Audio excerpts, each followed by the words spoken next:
Quero, antes de mais, dar as boas noites a todos, dizer-vos que são todos muito bem-vindos a mais uma EduTalk.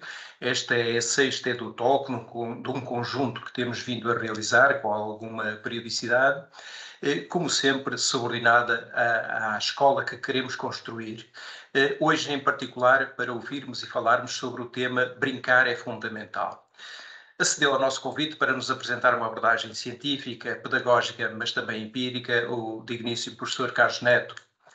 No entanto, antes de passar a palavra ao Sr. Professor, passaria a palavra à Sra. Vereadora Professora Mariana Carvalho para cumprimentar também o Sr. Professor Carlos Neto, os inscritos nesta EduTalk e também para fazer um breve enquadramento da sessão. Muito obrigado, Sra. Vereadora. Obrigada eu. Boa noite a todos. Professor Carlos Neto, de uma forma muito particular, muito obrigada por aceitar este nosso convite. Espero que seja o primeiro de muitos e de uma parceria boa aqui em muitos projetos que estamos a desenvolver de uma forma, espero eu, sustentada, nomeadamente esta renaturalização dos recreios que já tivemos a oportunidade de falar noutros contextos. E pronto, agradecer a todos os participantes, esperar que esta seja uma sessão muito produtiva e agradeço a todos e também ao Pelouro da Educação, a quem trabalha na Câmara Municipal, que tem feito um trabalho muito meritório nestas e noutras áreas e a quem estou profundamente agradecida. Professor Carlos, digo isto enquanto vereadora, mas também enquanto admiradora, uma cidadã deste estranho mundo onde todos vivemos, e como mãe e como professora, portanto acho que é uma referência e portanto estou muito expectante e presumo que todos os presentes e que estão agora neste momento a aceder. Obrigada mais uma vez a todos, ao professor Carlos de uma forma muito particular, é um gosto enorme recebê-lo, ainda que desta forma em Barcelos, esperando que a breve prazo consigamos tê-lo presencialmente. Muito obrigada. Obrigado. Muito obrigado, Sra. Vereadora. Vamos então passar, como se diz, à ação. Nunca me canso de referir que a escola que queremos construir é uma escola aberta, democrática, participada, atenta às pessoas e ao ambiente, destaca valores da tolerância, da democracia, é também inclusiva, multicultural, cultiva a paz e é atenta às necessidades diferenciadas de cada um. É a escola que prepara alunos para os desafios modernos, para além dos currículos, trabalha também as emoções, que ensina a pensar, promove a abordagem holística da formação, treina habilidades cognitivas, mas também emocionais e sociais, que cultiva valores, tradições, memórias, é lúdica, é absorvente do ambiente envolvente, é também a escola para a formação integral e permanente ao longo da vida para todos. É a escola que valoriza e respeita o papel dos professores, dos pais, da família e da comunidade. É a escola que queremos construir também com a Estratégia Municipal para a Educação, que dá muita importância ao brincar. Do nosso convidado de hoje, muito haveria a dizer, mas vou apenas apresentar uma síntese curricular muito breve. Carlos Alberto Ferreira Neto é professor catedrático jubilado da Faculdade de Motricidade Humana da Universidade de Lisboa. Foi presidente da Casa da Praia, Centro Dr. João dos Santos. Foi ainda membro efetivo do Conselho Geral da Universidade de Lisboa. Foi presidente da Faculdade de Motricidade Humana. Faz atualmente parte do Departamento de Desporto e Saúde e também do Laboratório do Comportamento Motor. As suas principais linhas de investigação situam-se no estudo do desenvolvimento de habilidades motoras e efeitos de situações de ensino, jogo e desenvolvimento motor da criança, rotinas de vida e independência de mobilidade em crianças e jovens, bullying nos recreios escolares e em contextos desportivos e formação desportiva em crianças e jovens. Carlos Neto é um dos principais especialistas mundiais na área da brincadeira e do jogo e da sua importância para as crianças. Para o professor, brincar é um assunto muito sério. Por esta razão, o trabalho de investigação académica que tem vindo a desenvolver há quase 5 décadas centra-se sobretudo no papel do brincar e do jogo no desenvolvimento da criança, na independência de mobilidade em crianças e jovens e no bullying nas escolas. É um dos membros fundadores da Cooperativa de Ensino A Torre, onde trabalha desde 1972 com crianças dos 3 aos 10 anos, sobretudo no âmbito do jogo e da motricidade infantil. Em paralelo, orienta diversos projetos de investigação e intervenção comunitária e colabora com um leque alargado de entidades e autarquias. A sua vastíssima experiência faz do professor Carlos Neto uma presença assídua nos meios de comunicação social. É também autor de vários livros, dentre os quais procuramos aqui e gostaríamos aqui de destacar os seguintes: Motricidade e Jogos na Infância. A obra procura reunir um conjunto de textos dedicados à investigação e intervenção com crianças nos primeiros níveis de escolaridade.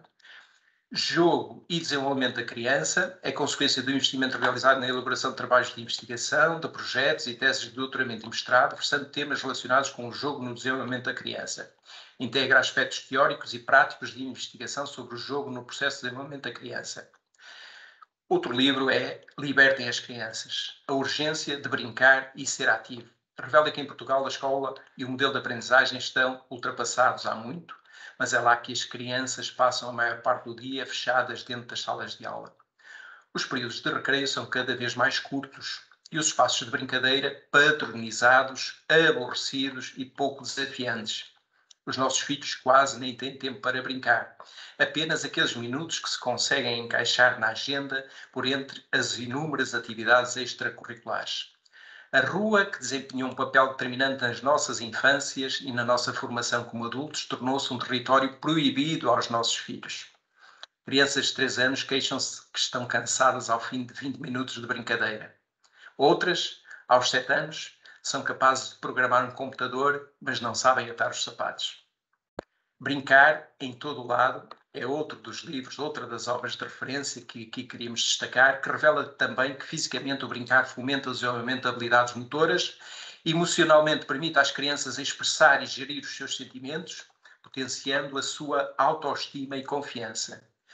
Cognitivamente, estimula a imaginação, a criatividade, a resolução de problemas. As crianças aprendem a pensar, a ler e a raciocinar enquanto brincam. O brincar também proporciona um espaço para as crianças gerirem os riscos, melhorando assim a resiliência e as suas competências de tomada de decisão. Socialmente, as crianças aprendem competências essenciais como comunicação, cooperação e negociação. Desenvolvem uma compreensão das normas sociais e da importância do trabalho em equipa. Acrescentava eu que é preciso, então, ter as crianças felizes. Um estudo recente realizado na Universidade de Helsínquia revela que as crianças que têm uma infância feliz são adultos saudáveis, pois tendem a comer alimentos mais saudáveis, aprendem a controlar a agressividade e impulsividade e têm menos probabilidade de terem doenças cardiovasculares quando adultos.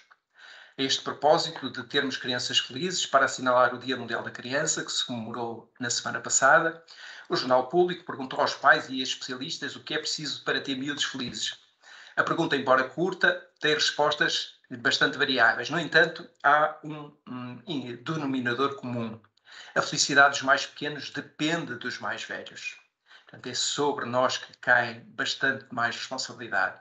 Algumas das respostas são: é serem crianças, é ter cuidadores adequados, emocionalmente envolvidos, precisam de brincar e explorar e passar por desafios, que não as encarem como adultos em miniatura, é virar tudo do avesso, é ter pais como porto seguro, são as coisas pequenas que se fazem grandes, sujidade rima com liberdade, aprender a viver em liberdade, libertar as crianças da sobrecarga de tantas atividades extracurriculares.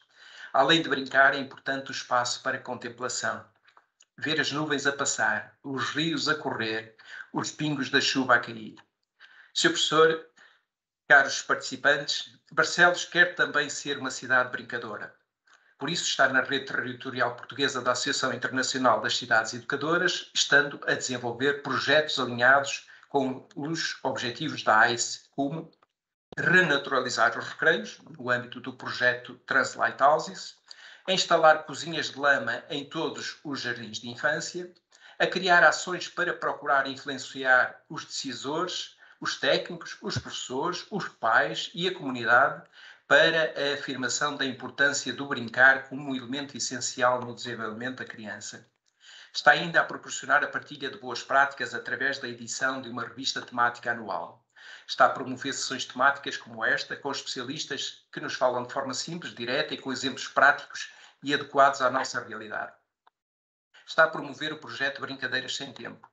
Está a conceber e a disponibilizar o baú de jogos tradicionais, distribuídos em todas as salas de ensino básico e de pré-escolar, com formação em animação de jogos tradicionais a todos os assistentes operacionais. Por outro lado, ser capital da Mundial da Saúde Mental, que é Barcelos, onde se debatem, como no seminário que aconteceu hoje, não só as ferramentas científicas e clínicas para criar pontes, combater estigmas e ajudar à cura, não só de adultos, mas também de jovens e crianças, mas, sobretudo, planear estratégias e implementar ações preventivas de saúde mental e de como a manter. Sr. Professor Carlos Neto, agradecendo mais uma vez a sua disponibilidade para conversar connosco, recordo que a ONU, na sua Assembleia Geral de 24 de março deste ano, estabeleceu o dia 11 de junho como o Dia Internacional do Brincar. Passa a ser o dia anual para a sensibilização para o brincar. Certamente que teremos tempo para algumas questões no final da sua apresentação, mas para já, Sr. Professor, convido a dissertar sobre esta importante temática. Muito obrigado, Sr. Professor. Muito obrigado, muito boa noite. Queria agradecer em primeiro lugar o convite que me é feito por Barcelos, cumprimentar a senhora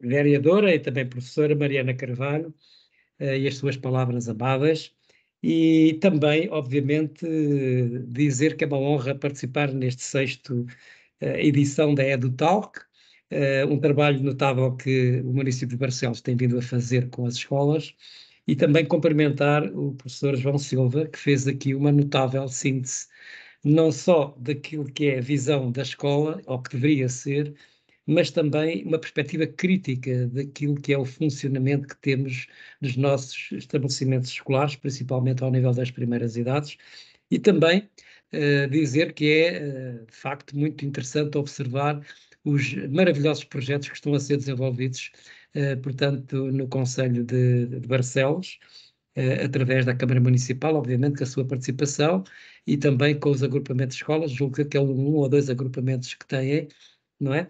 E dizer que o tema que hoje é escolhido é um tema da maior importância numa sociedade que estamos a viver com um grande grau de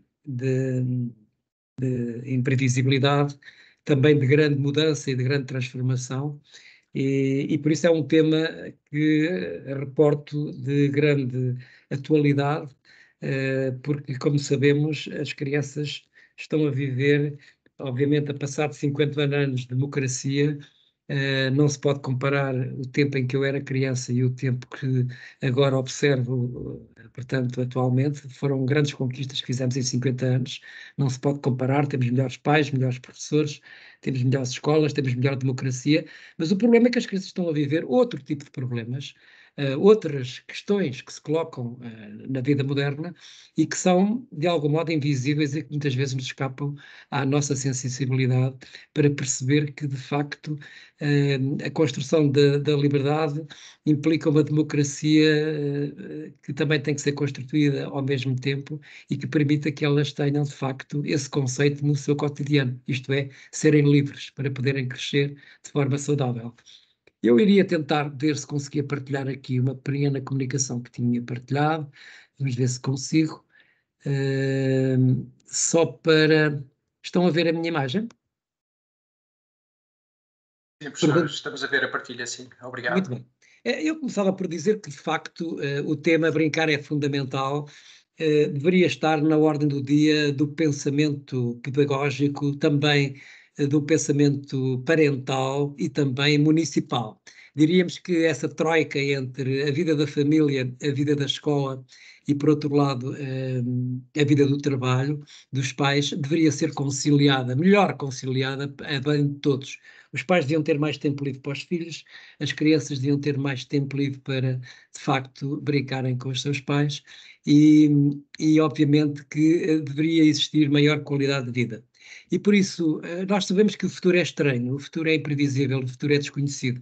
É muito difícil nós podermos prever a médio e longo prazo o que é que irá ser o desenvolvimento da sociedade moderna, com grandes alterações no que diz respeito a uma transição digital, uma transição também ecológica, uma transição climática, uma transição educativa que tem que ser feita, e também energética. E, portanto, nós não podemos, de facto, neste momento, ter uma ideia clara de como é que esse futuro vai ser. Temos uma ideia, e por isso temos que garantir que, pelo menos, a infância seja saudável, estas crianças e jovens que estão nas nossas mãos, e que possamos também ter uma preocupação de um planeta sustentável, isto é, tentar demonstrar como a escola tem que ter estas preocupações no seu cotidiano, no sentido de preparar estas crianças, não apenas para produtos, não apenas para terem resultados a curto prazo, para poderem entrar na universidade, mas acima de tudo para poder prepará-las para a vida, para serem pessoas de facto com uma capacidade crítica, uma capacidade de pensamento, também trabalharem em grupo, saberem comunicar e de facto serem cidadãos ativos. E por isso o futuro é plural, é global e temos que as preparar com múltiplas competências. E do meu ponto de vista, nós temos uma palavra-chave que, de um ponto de vista científico e também de um ponto de vista cultural, político, social, é de facto poderosa, que é o brincar. O brincar é a linguagem das crianças, é a linguagem do ser humano, é a linguagem ancestral. Brincar é de facto a procura de sobrevivência, é vaguear no espaço e no tempo, e por isso é talvez a variável mais interessante que temos à nossa mão, quer no espaço escolar, no espaço familiar e no espaço também urbano. E por isso é preciso não esquecermos que nós somos corpóreos, nós somos orgânicos, nós somos dotados de emoções e sentimentos, nós somos um animal biológico e social, que somos inteligentes e também capazes de tomar decisões com imaginação e fantasia. E as crianças não podem ser esquecidas nessa perspectiva biológica de ter um corpo que tem necessidade de se mexer, tem necessidade de exprimir energia, tem necessidade de brincar com o espaço natural, brincar com a adversidade, brincar de facto com dinâmicas com algum grau de risco. E por isso eu diria que há 6 variáveis muito preocupantes na infância atual. Em primeiro lugar, uma taxa de sedentarismo muito elevada, que está a criar algumas preocupações do ponto de vista de saúde física, como é o caso do excesso de peso, da diabetes, de doenças respiratórias, etc., mas também de problemas mentais, desordens mentais, como é o caso da ansiedade, depressão. Nós temos hoje, de facto, jovens a sofrer e com problemas sérios de saúde mental. Porquê? Porque vivem numa grande inatividade física e, acima de tudo, numa grande dependência digital. É preciso que haja aqui uma certa clarividência de podermos garantir que haja equilíbrio entre este mundo digital que veio para ficar, mas, por outro lado, conectar estas crianças com o mundo real. Por outro lado, também é necessário desconstruir uma sociedade que, por diversas razões históricas, nas últimas décadas, tem criado uma dimensão de aversão ao risco. As crianças têm necessidade de se confrontar com o risco, não há risco zero. E, de facto, o que se passa hoje é que as crianças estão demasiadamente estruturadas e organizadas em dinâmicas muito sedimentadas em regras adultas que não permitem que elas tenham autonomia e que tenham mobilidade autónoma, porque de facto é preciso clarificar desde já que uma coisa é o brincar orientado, estruturado, outra coisa é o brincar livre. As crianças precisam de permissão, de autorização para explorar os espaços próximos da habitação, os espaços também da comunidade, da rua, da praça, de facto do espaço público, mas também ter qualidade de poder, de facto, ter autonomia no que diz respeito à mobilidade escolar, irem a pé para a escola, regressarem da escola. O que nós vemos hoje é, de facto, uma tragédia de carros à porta da escola, de telheiros para que os pais não apanhem chuva. De facto, há uma situação de pouca autonomia e de mobilidade das crianças e jovens nas primeiras idades. E nós sabemos que, em termos de estudos internacionais, há uma correlação muito forte entre crianças que têm mais autonomia e crianças que têm capacidade de poder desenvolver-se com mais capacidade de poderem ter adaptabilidade e também criatividade e até, por que não dizê-lo, há estudos que demonstram que têm mais sucesso escolar. Por outro lado, temos uma situação parental que em Portugal é muito sui generis, porque ao contrário do que acontece numa grande parte dos países que fazem parte da Comunidade Europeia, nós temos pais que têm uma grande, ou fazem, exercem uma grande superproteção sobre os seus filhos. Isto é, eles têm agendas completamente estruturadas, com tarefas completamente organizadas e, portanto, eles não têm tempo para serem crianças, não têm tempo suficiente para viverem a infância de uma forma mais livre.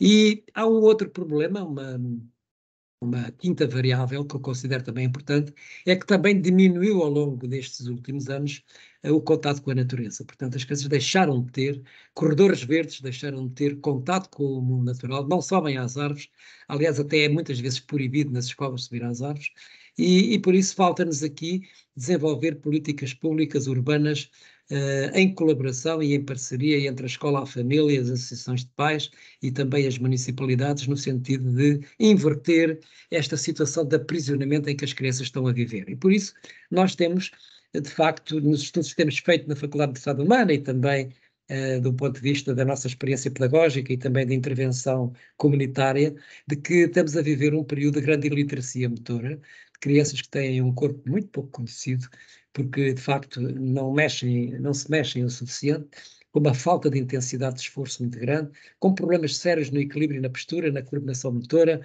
na sua capacitação de percepção espacial e temporal, no seu grau de autoestima e de autoconfiança, também no contato físico e social, e também poderemos dizer que são crianças cada vez mais imaturas e com um grande grau de fragilidade, que leva a que muitas vezes haja também eventos de alguma violência que são o resultado de crianças que não aprenderam a lidar com a frustração e a lidar com o tédio, que é uma coisa muito importante. Hoje, os pais têm que tomar consciência de que há alguns aspectos negativos quando dão tudo pronto às crianças e não permitem que elas possam viver momentos de tédio e de frustração. As crianças também têm que procurar adaptar-se a circunstâncias novas, a circunstâncias difíceis. É preciso, de facto, ultrapassar conflitos, ultrapassar dificuldades e não ter tudo pronto, porque quando se dá tudo pronto, nós estamos a criar algumas fragilidades no seu desenvolvimento. E por isso diríamos que nós necessitamos de libertar as crianças, esta urgência delas brincarem mais e de serem mais ativas, não é? Nós necessitamos de ter escolas, famílias e cidades ativas para permitir que haja saúde mental, saúde física, saúde social e também saúde emocional. O brincar é talvez a melhor forma disso poder fazer. Se nós nos recordarmos na nossa infância dos mais velhos, aqueles que têm para cima de 50 anos, recordam-se com certeza que nós tínhamos duas escolas, a escola propriamente dita e a escola da rua. Esta escola da rua está em vias de desaparecimento, praticamente já desapareceu. Hoje as crianças não têm amigos para brincar, não têm autorização para sair à rua, não têm também segurança para andar nela e por isso há muitas atividades, muitas situações, muitas experiências que podiam ser vividas pelas crianças e que estão, de facto, a ser limitadas. Eu vou só passar um pequeno filme para termos uma recordação de como, nas nossas memórias, ainda existem, de facto, ideias de momentos que vivemos na nossa infância e que foram fundamentais para o nosso desenvolvimento. Recordem que nós passávamos muito tempo na rua, com materiais simples, no meio, pisávamos a terra, fazíamos brincadeiras espontâneas com os amigos, tínhamos amigos para brincar, fazíamos brincadeiras que eram típicas, portanto, da nossa geração, tínhamos contato com o risco fazia parte das nossas vidas.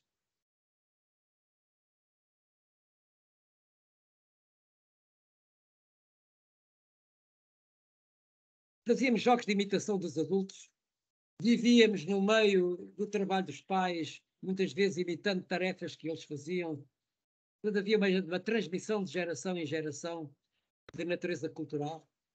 Quer no jogo de faz de conta, tínhamos um jogo de grande risco na rua, que vivíamos experiências absolutamente inovadoras com algum nível de risco, mas é óbvio que criança saudável tem os joelhos esfolados. Conhecíamos os rios, conhecíamos o espaço físico, tínhamos contato com a rua, isto é, vivíamos lógicas, dinâmicas, com algum grau de liberdade.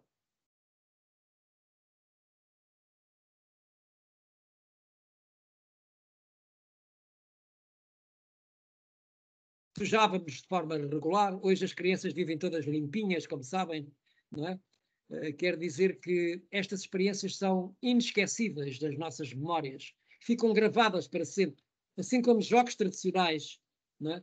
Jogos que são transmitidos de geração em geração. Também isto teve uma decadência muito grande nas últimas décadas.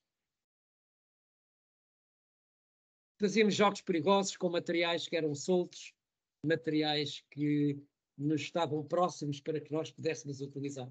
Enfim, tínhamos de facto uma infância notável do ponto de vista de experiências em que não tínhamos esta supervisão patológica por parte dos adultos, ainda que vivêssemos num estado ditatorial, sem expressão, sem liberdade, mas de facto tínhamos algum tempo para vivermos algum grau de liberdade. Hoje vivemos uma escola o tempo inteiro, as crianças vivem em média 50 horas na escola, e obviamente que isto tudo leva a que haja dados que são preocupantes do ponto de vista de indicadores, como é o caso, por exemplo, do sedentarismo. Como podem ver aqui pelos dados do Eurobarómetro, nós somos o país mais sedentário, somos o terceiro país mais sedentário da Comunidade Europeia, com 73% dos portugueses que não têm uma atividade física regular, sistemática e intencional, e é claro que as crianças são esponjas, não é? Nós temos uma taxa de sedentarismo infantil muito elevada, e não só a taxa de sedentarismo, como podemos ver aqui também, em relação a outras idades, pessoas com mais de 15 anos que não fazem exercício ou que não praticam desporto, não fazem atividade física, portanto, regular. Nós estamos muito mal posicionados, estamos em primeiro lugar nos países da Comunidade Europeia.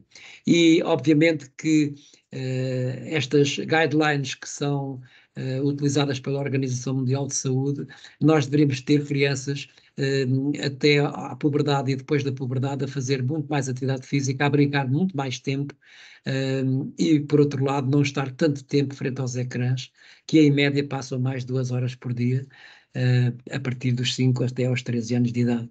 E também o dormir, que é absolutamente fundamental para reparar o sono. A reparação do sono é das coisas mais importantes, assim como uma alimentação saudável. Um dos indicadores mais preocupantes também é o nível de obesidade.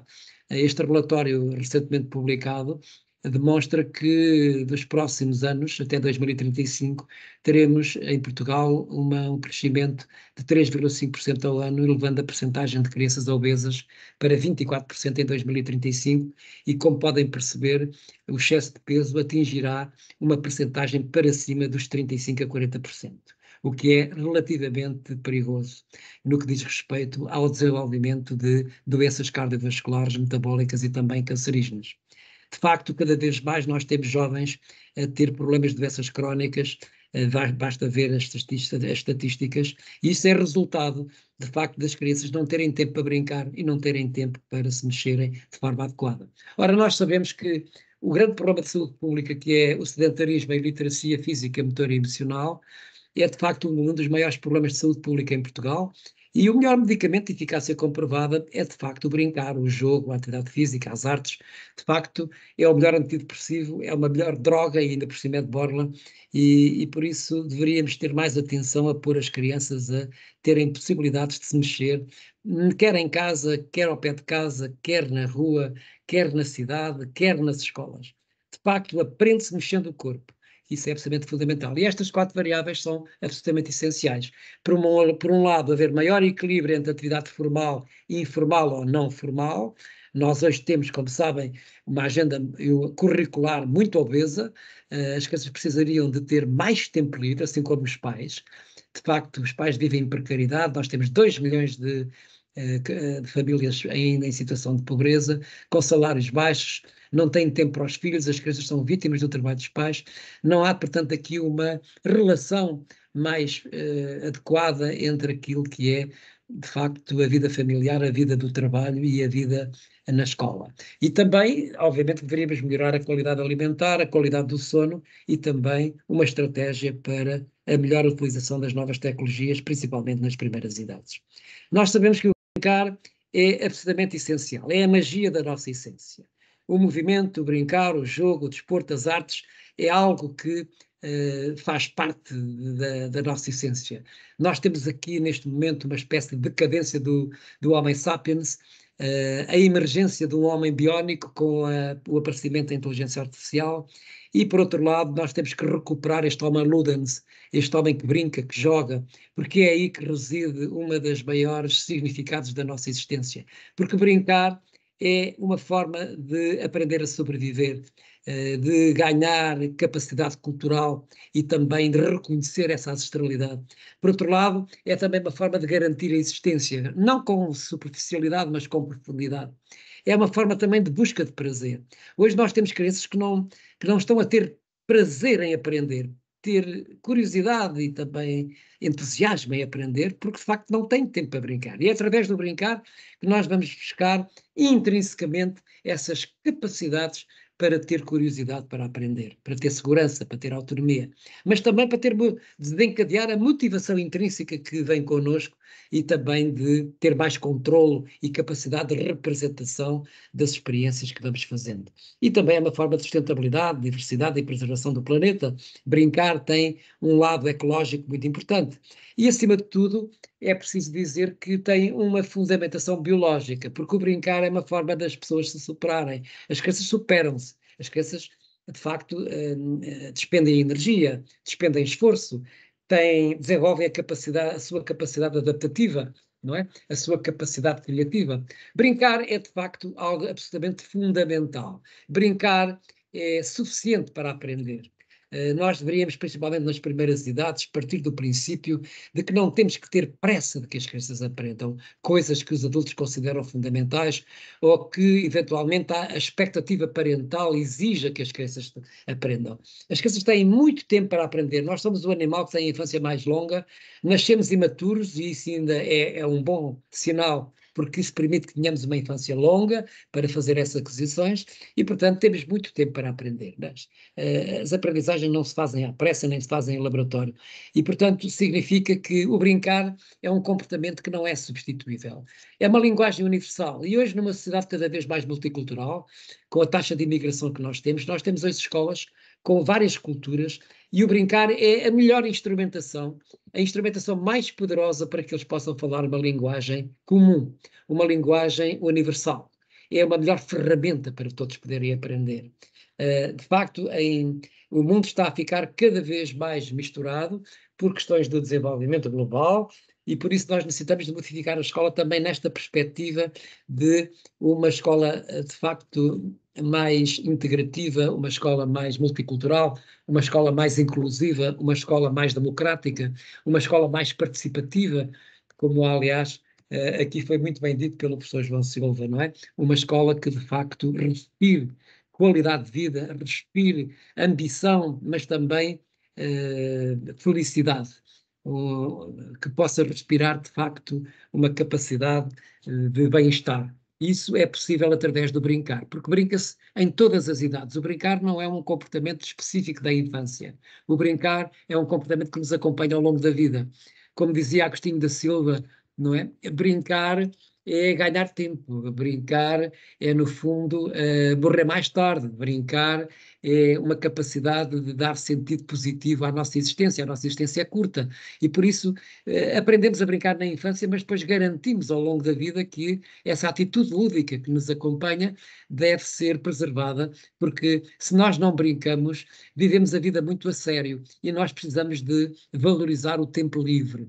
Nós trabalhamos demais, andamos escravizados pelo trabalho, vivemos o tempo à pressa, vivemos a vida a correr.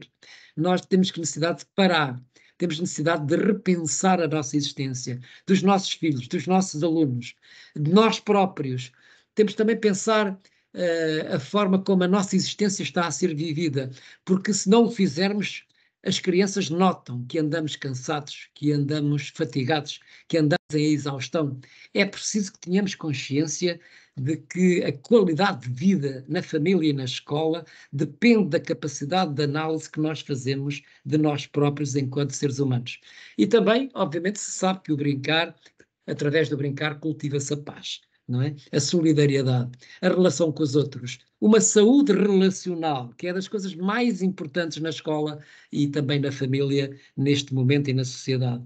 Nós sabemos pela investigação científica que as crianças, quando têm, os adultos, os idosos, quando têm uma vida ativa, um corpo ativo, o seu cérebro desenvolve-se com melhores condições. Portanto, corpos ativos dão cérebros ativos através de emoções e sentimentos. E os sentimentos e as emoções são o mediador fundamental em todo o processo comunicacional e em todo o processo educativo. De facto, o segredo está na empatia, está na vinculação afetiva. Não há nenhum computador, não há nenhuma inteligência artificial que possa substituir o professor, porque o professor tem que ser portador de uma boa capacidade de empatia, não de apatia, mas de empatia, de relacionamento com os seus alunos, para garantir significado àquilo que se está a aprender. E por isso, principalmente nas primeiras idades, estou a falar após o nascimento, até aos 5, 6 anos de idade, principalmente ao nível das creches, é fundamental que o brincar e o ser ativo esteja presente na vida cotidiana das crianças para garantir um neurodesenvolvimento capaz e, por outro lado, também uma plasticidade e uma amplitude neurológica suficiente para que as crianças possam gravar experiências múltiplas, de modo a que se desenvolvam também essas inteligências múltiplas, não há apenas uma inteligência, essas emoções e essas capacidades diversificadas, porque quanto maior for essa interatividade neurológica, melhor será a capacidade de aprendizagem, portanto, no futuro. Nós sabemos que crianças ativas aprendem melhor e também sabemos por investigações recentes através da ressonância magnética que cérebros ativos têm uma paisagem completamente diferente de cérebros que estão quietos, sentados, obedientes e calados. Isso não é a forma de ter as crianças na escola. Portanto, nós necessitamos de ativar este corpo de forma ativa para aprender melhor, porque o movimento do corpo é o arquiteto do cérebro. E nós sabemos que este cérebro tem uma maturidade cognitiva que só acaba o seu desenvolvimento por volta dos 24, 25 anos de idade. É muito mais tarde do que nós julgávamos.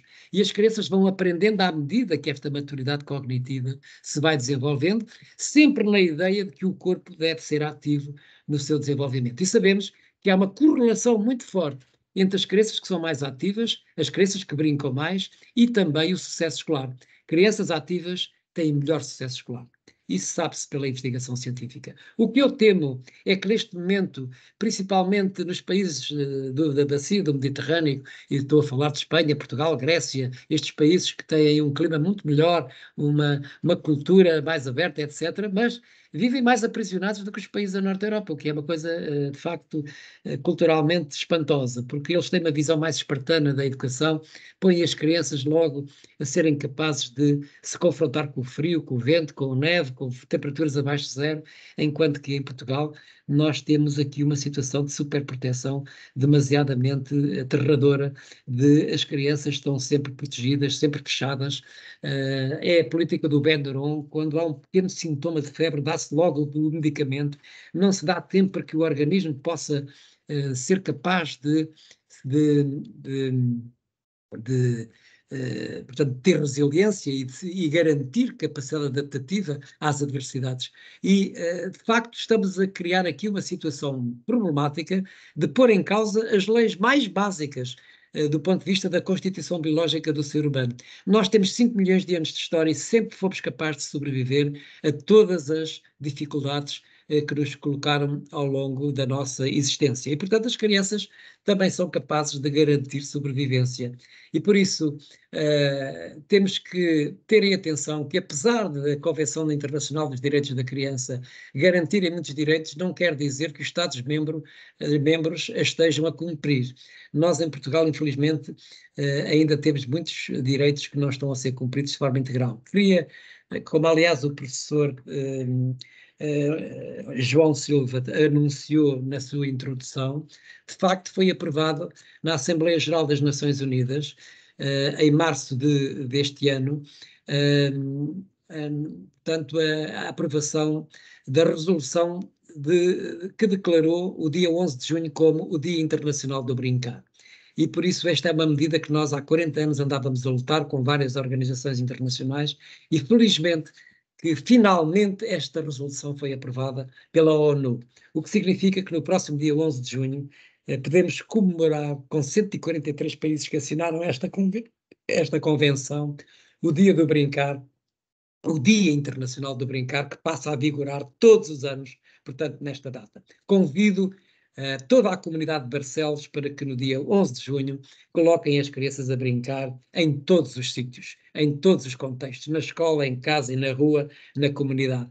Porque o brincar tem imensos benefícios. Na capacidade adaptativa, na cultura de sobrevivência, no confronto com a adversidade, na regulação emocional, na autoconfiança, na relação social, nas competências motoras, nas competências cognitivas. O brincar é o melhor remédio para todos os males. E queria dizer-vos, particularmente, que, ao contrário do que muita gente possa pensar, o brincar não se ensina, mas através do brincar aprende-se. Esse é o milagre, é de facto a revelação. As crianças aprendem brincando, ainda que os professores, os educadores, os cuidadores, os terapeutas devam criar contextos significativos para as crianças poderem ter condições para poderem aprender. Mas eu sou um organizador de contextos, sou um tutor de contextos. Não tenho esta, como dizia Maria Montessori, não é? Ajuda-me a crescer, mas deixa-me ser eu própria. Como dizia esta grande educadora de há 100 anos atrás, que fez uma escola de pensamento absolutamente brilhante. E ela dizia que é preciso que o professor crie esses contextos, se possa afastar, poder observar e depois poder então intervir de uma forma mais adequada. Por isso as crianças necessitam de brincar com coisas simples, com objetos simples. Brincar não é brincar com brinquedos. Brinca-se em qualquer sítio, em qualquer lugar, com o próprio corpo, com objetos naturais, com objetos construídos, também com brinquedos, obviamente, mas o brincar é uma dimensão muito mais vasta e por isso os pais deveriam aproveitar para deixar as crianças brincar mais tempo livre e há muitos pais que acham que quando as crianças estão a brincar não estão a aprender, consideram o brincar um comportamento secundário, um passatempo, uma perda de tempo, um tempo inútil, quando é exatamente ao contrário. As crianças aprendem quando estão a brincar. As crianças muitas vezes até aprendem mais do que se tiverem o ensino direto, o ensino, portanto, demasiadamente organizado.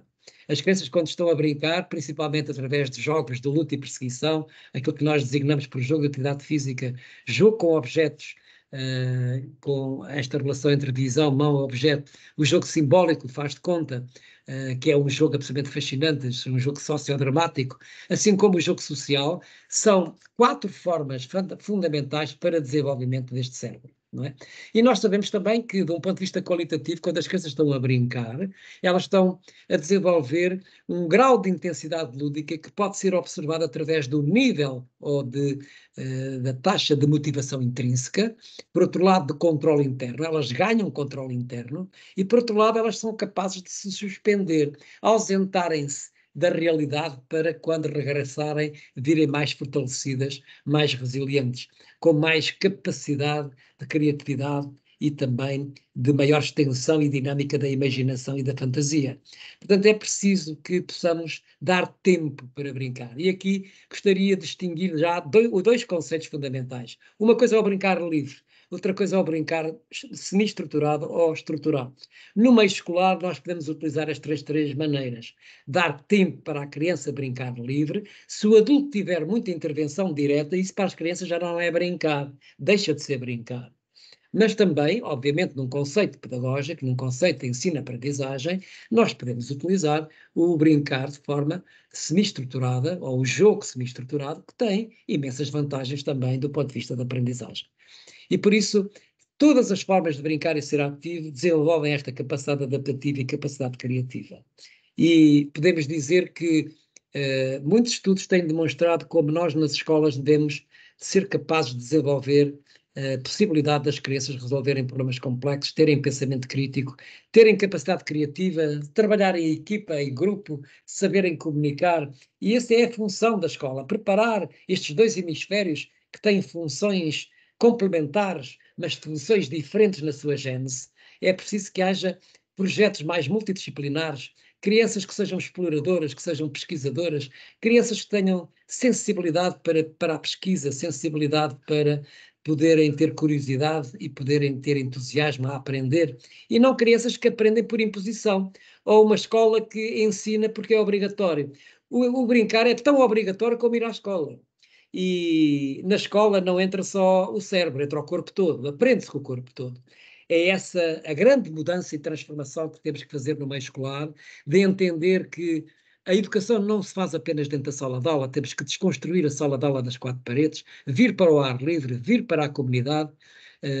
Por outro lado, ter um ensino mais cooperativo, mais democrático, mais participativo. As crianças têm muito a dizer sobre aquilo que querem aprender. Não podemos matar os talentos e também essa sensibilidade que as crianças trazem, isto é, impondo logo à partida dinâmicas adultas demasiadamente estruturadas.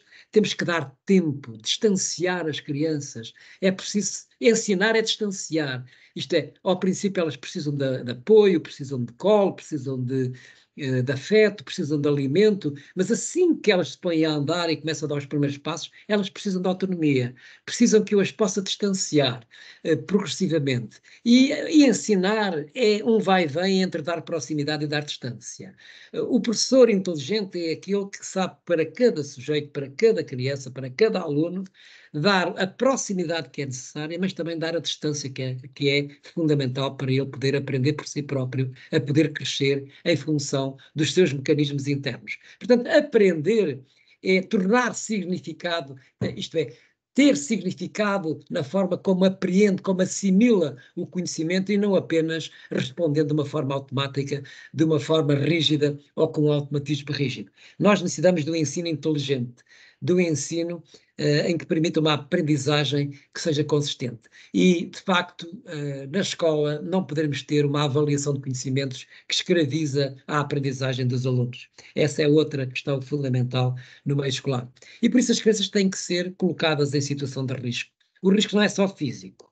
O risco também é mental, é emocional, é social e principalmente digital. Nós hoje temos pais que estão muito preocupados com os perigos da utilização de dispositivos digitais, mas não estão preocupados com isso, mas estão preocupados se a criança tem um grão de areia que traz no bolso, ou se tem as calças rotas, ou se tem os joelhos esfolados. Ora, devia ser exatamente ao contrário. De facto, a criança saudável é aquela que tem os joelhos esfolados. Eu devia estar preocupado, era de facto os perigos digitais que vêm pelos ecrãs dentro. Mas está-se a passar um fenómeno que é exatamente ao contrário. De facto, a criança não pode ir à rua, não pode ir a pé, não pode, vai de carro, vê a paisagem pelo vidro do automóvel. De facto, anda tudo conduzido, tudo aprisionado. E, de facto, as crianças não brincam às lutas. Este conceito é absolutamente fundamental, o rough and tumble, que significa lutar e também perseguir e ser perseguido. São brincadeiras que as crianças fazem nas primeiras idades que são absolutamente fundamentais, não se podem proibir. Todos os animais, incluindo os seres humanos, correm riscos na infância. Todos os animais lutam. O chamado play fighting faz parte da natureza humana. Pôr essa agressividade cá fora e tentar humanizá-la, de modo a que essas brincadeiras que as crianças fazem normalmente, como o agarre e foge, o toque e foge, os polícias e ladrões, o jogo das escondidas, são tudo brincadeiras absolutamente fundamentais nas primeiras idades e que, lamentavelmente, hoje nas escolas, até nos próprios regulamentos escolares, estão a ser proibidas.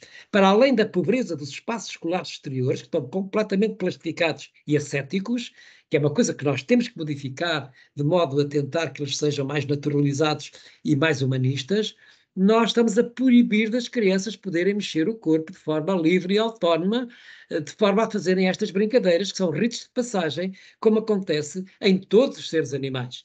Quando eu solicito esta luta, todas as crianças participam. Isto faz parte da nossa ancestralidade, faz parte da nossa animalidade.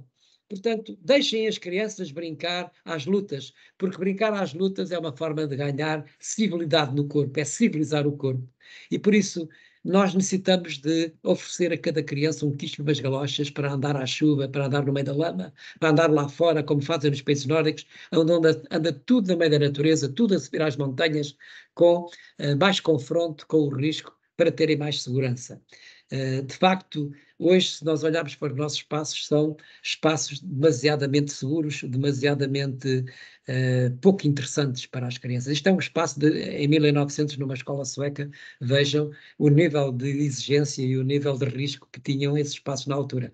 Aliás, nós deveríamos melhorar o brincar arriscado e desafiante nas escolas e também nos espaços públicos e também ao pé de casa, para que as crianças pudessem brincar com grandes alturas, brincar com grandes velocidades, brincar com ferramentas perigosas, os chamados materiais soltos, ou chamados loose parts, também brincar com elementos perigosos, com elementos naturais, como é o fogo, a água, porque há vigilância na escola, estas experiências podem-se fazer, mas também brincar, desaparecer e esconder. Quem não se lembra de brincar às escondidas, ter locais secretos? As escolas deveriam ser locais onde as crianças pudessem fazer estas experiências, como brincar à luta e também à perseguição.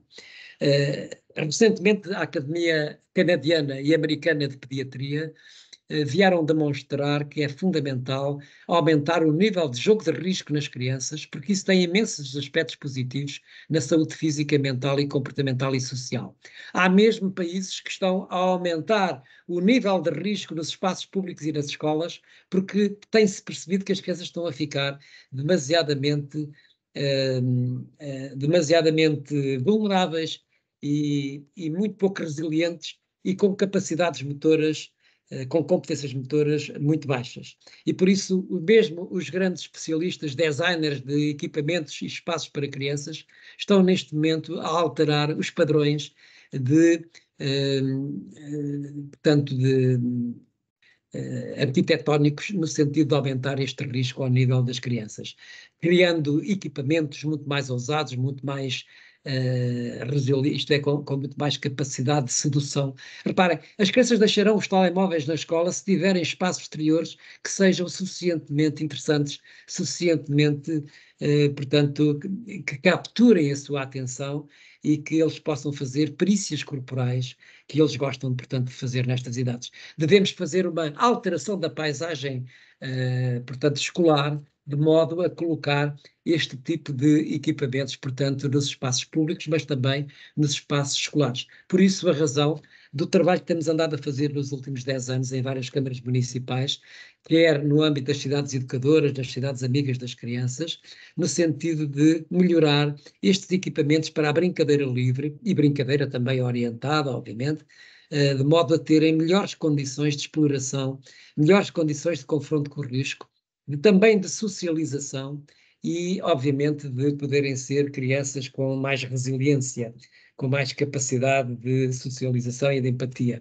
Porque, reparem, a maior pandemia deste século é o número de horas estamos sentados. Há um convite das novas tecnologias para que o corpo fique amordaçado. Ele já tinha problemas do ponto de vista da sua coluna, uma verdadeira hecatombe anatómica, muscular e mental. Nós temos problemas na coluna no que respeita à lombar e também cervical, e agora temos a postura digital que está a criar problemas sérios. Portanto, temos que discutir esta questão entre cultura digital e cultura motora. As crianças estão a viver o corpo na ponta dos dedos. Nós hoje temos crianças que, de facto, sabem ler, escrever, contar, mas não sabem atar os sapatos, não sabem, de facto, correr, não sabem saltar, vivem cheias de medo.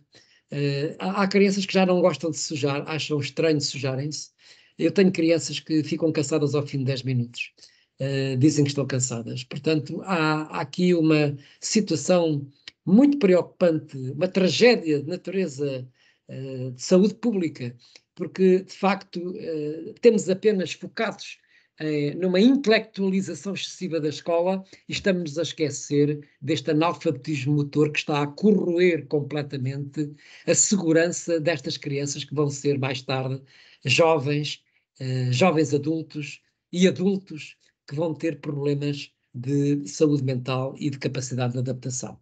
E por isso há também aqui uma espécie de captura das grandes agências internacionais com narrativas simbólicas poderosas para capturarem estas crianças a ficarem dependentes de dispositivos digitais. Há uma falta de amplitude neurológica por não existir oportunidades de experimentar outras experiências. As crianças têm que ter, obviamente, experiências online, experiências dos ecrãs, mas também devem ter uma conexão com a realidade. Isto é, temos que reconectar as crianças com o mundo real, reconectá-las com a natureza, com o mundo realista, isto é, com o espaço físico construído e o espaço físico natural. Nós necessitamos com urgência de ultrapassar esta cultura de cretinos digitais, isto é, estes perigos dos ecrãs para os nossos filhos, não é? Como dizia o nosso cardeal Tolentino Mendonça, passamos pelas coisas sem as habitar, falamos com os outros sem os ouvir, juntamos informação que nunca chegamos a aprofundar. Tudo transita num galope ruidoso, veemente e efêmero. Na verdade, a velocidade com que vivemos impede-nos de viver. As crianças, de facto, estão a viver numa cultura TikTok, numa cultura de superficialidade.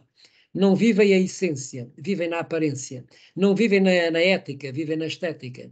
Vivem a correr, vivem com uma informação, uma inundação de informação, mas não têm sabedoria.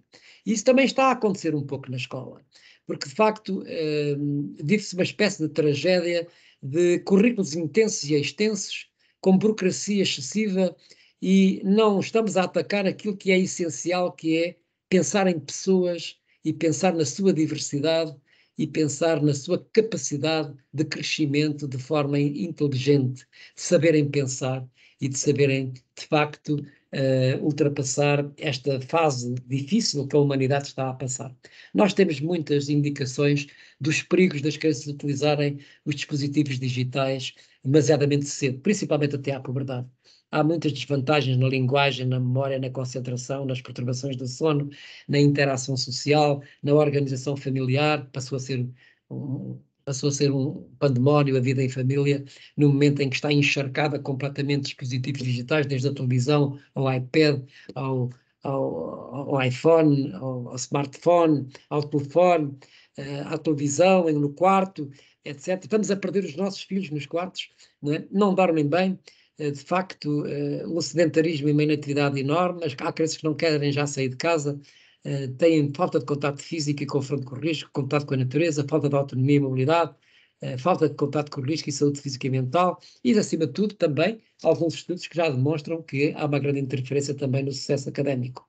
De facto, os filhos do telemóvel é a geração atual. Estamos a criar uma geração que só consegue fazer uma coisa simples, que é carregar num botão. Não é? E, portanto, o problema dos jovens não começa nos telemóveis, começa nesta paternidade paranoica que entra em contradição, porque não dá liberdade física no mundo real, mas dá liberdade total na net e em redes sociais.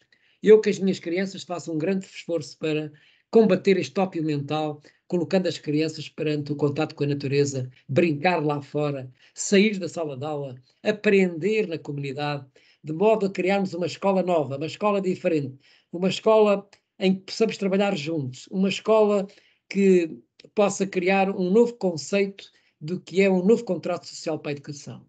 Trabalhar juntos, é essa a ideia.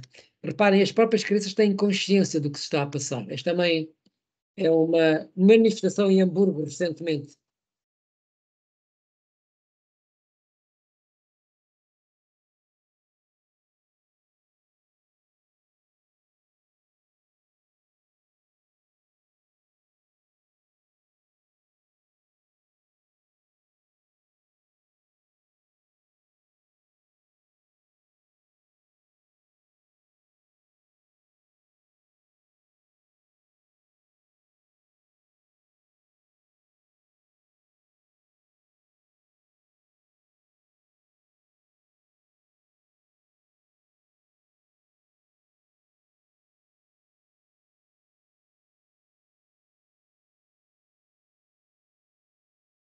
Portanto, as crianças deveriam dizer aos pais: larguem o telemóvel e brinquem comigo.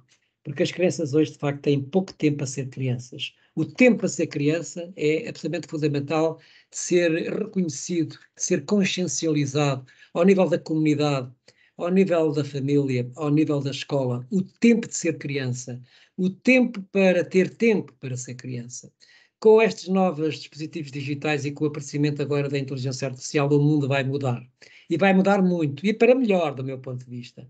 Vieram para ficar. E, portanto, temos que saber ser inteligentes na maneira como utilizamos estas ferramentas de um ponto de vista pedagógico, mas com a certeza de que não vamos substituir o papel que tem o professor, o papel que tem o pai na educação e também o professor na escola do ponto de vista educativo. Teremos, obviamente, oportunidades fantásticas de criar uma cognição universal e o futuro vai ser, de facto, fantástico. Claro que temos de ter algumas preocupações de regulamentação da inteligência artificial, esta relação entre ética e neurotecnologia, porque, de facto, nos próximos 15 anos o mundo está irreconhecível. Como dizia o Papa Francisco, deixem o telemóvel e procurem pessoas para não se tornarem profissionais compulsivos da digitação. Eu digo-lhes, não se isolem, procurem os outros, experimentem Deus juntos, sigam caminhos de grupo sem se cansar. Usem o telemóvel, mas encontrem pessoas. Saiba o que é um abraço, um beijo, um aperto de mão. As pessoas. Não se esqueça disso. Use o telefone, mas encontre pessoas. De facto, esta saúde relacional, física, próxima, olhar cara a cara, olhar nos olhos, apertar a mão, abraçar, é fundamental do ponto de vista da sobrevivência humana. E, portanto, temos que fazer aqui um grande consenso entre contexto digital e contexto natural. Devemos trabalhar com as crianças regras de utilização destes dispositivos digitais. Eu não sou a favor da proibição dos telemóveis no recreio das escolas, nem nas escolas. Acho que devemos conversar essas coisas com as crianças, criando regras, não impondo regras, não proibindo, mas, acima de tudo, estabelecendo essas regras com os pais e com as escolas em conjunto, da maneira mais adequada para que possamos ter um conjunto de perspectivas, de facto, criadas de uma forma democrática, de modo a que possamos então decidir como é que vamos utilizar esses dispositivos digitais. Até podemos concluir que devem ser proibidos, mas devemos tratar isso em conjunto e não impondo uma lei, um decreto, um regulamento. Devemos sempre, numa perspectiva democrática, trabalhar estes conceitos numa dimensão pedagógica. E por isso é preciso combater a forma como estes corpos estão a ser capturados, dependentes e seduzidos pelos ecrãs, que são poderosas maneiras de desenvolver o sedentarismo. É preciso não esquecer que o movimento do corpo é o arquiteto do cérebro. As crianças, para aprender, têm que estar em movimento. Nós sabemos isso. Levar as crianças para a reflexão, para também saberem parar, saberem escutar o corpo, saberem meditar, saberem ouvir-se, saberem escutar-se, escutar a natureza e escutar o corpo. Terem capacidade de poderem ter experiências com a natureza, experiências com o meio natural, terem capacidade de viver esse mundo nas suas características mais diferenciadas, de terem contato para terem curiosidade, contato com a natureza, de vermos aqui uma estratégia de trabalho nas autarquias locais, nas juntas de freguesia, nas associações de pais, e também, obviamente, ao nível dos agrupamentos de escolas, de modo a que o brincar e ser ativo seja implementado como uma grande estratégia em vários projetos, de modo a que tenhamos pais mais disponíveis e interativos e ativos. Tenhamos uma escola que repense e de redesenhe novos modelos de aprendizagem e de ensino e uma comunidade que tenha, de facto, pessoas e ambientes saudáveis e políticas públicas ativas. Há muitas autarquias locais que já estão a trabalhar muito bem. Em Portugal, não necessitamos de ir para a Finlândia, já temos cá muito bons modelos, não só pedagógicos na escola, mas também de iniciativa autárquica do ponto de vista daquilo que é, de facto, comunidades ativas, saudáveis e sustentáveis, mas é preciso mudar o design dos espaços do jogo exterior na escola e no espaço público.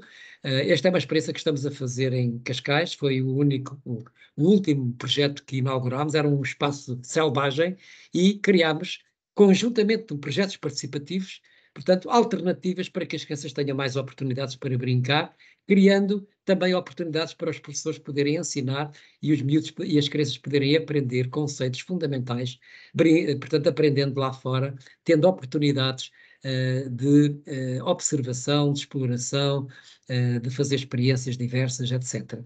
Poderem ter oportunidades que não é apenas a sala de aula, sentados, quietos e calados.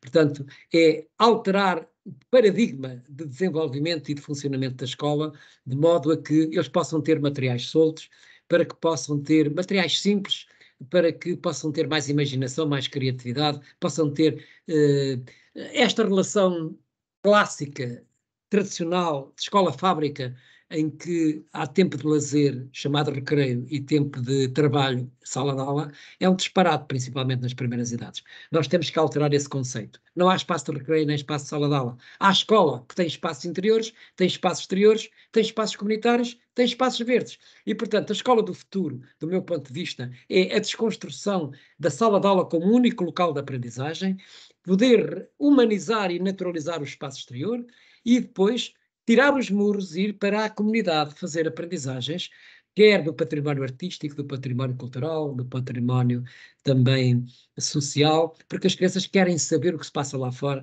querem investigar, querem explorar e estudar. Eu vi isto em muitos países, escolas que andam com os seus alunos a estudar as características culturais, as características, portanto, da própria organização da sociedade, e é assim que elas aprendem na realidade e não apenas num espaço fechado por 4 paredes.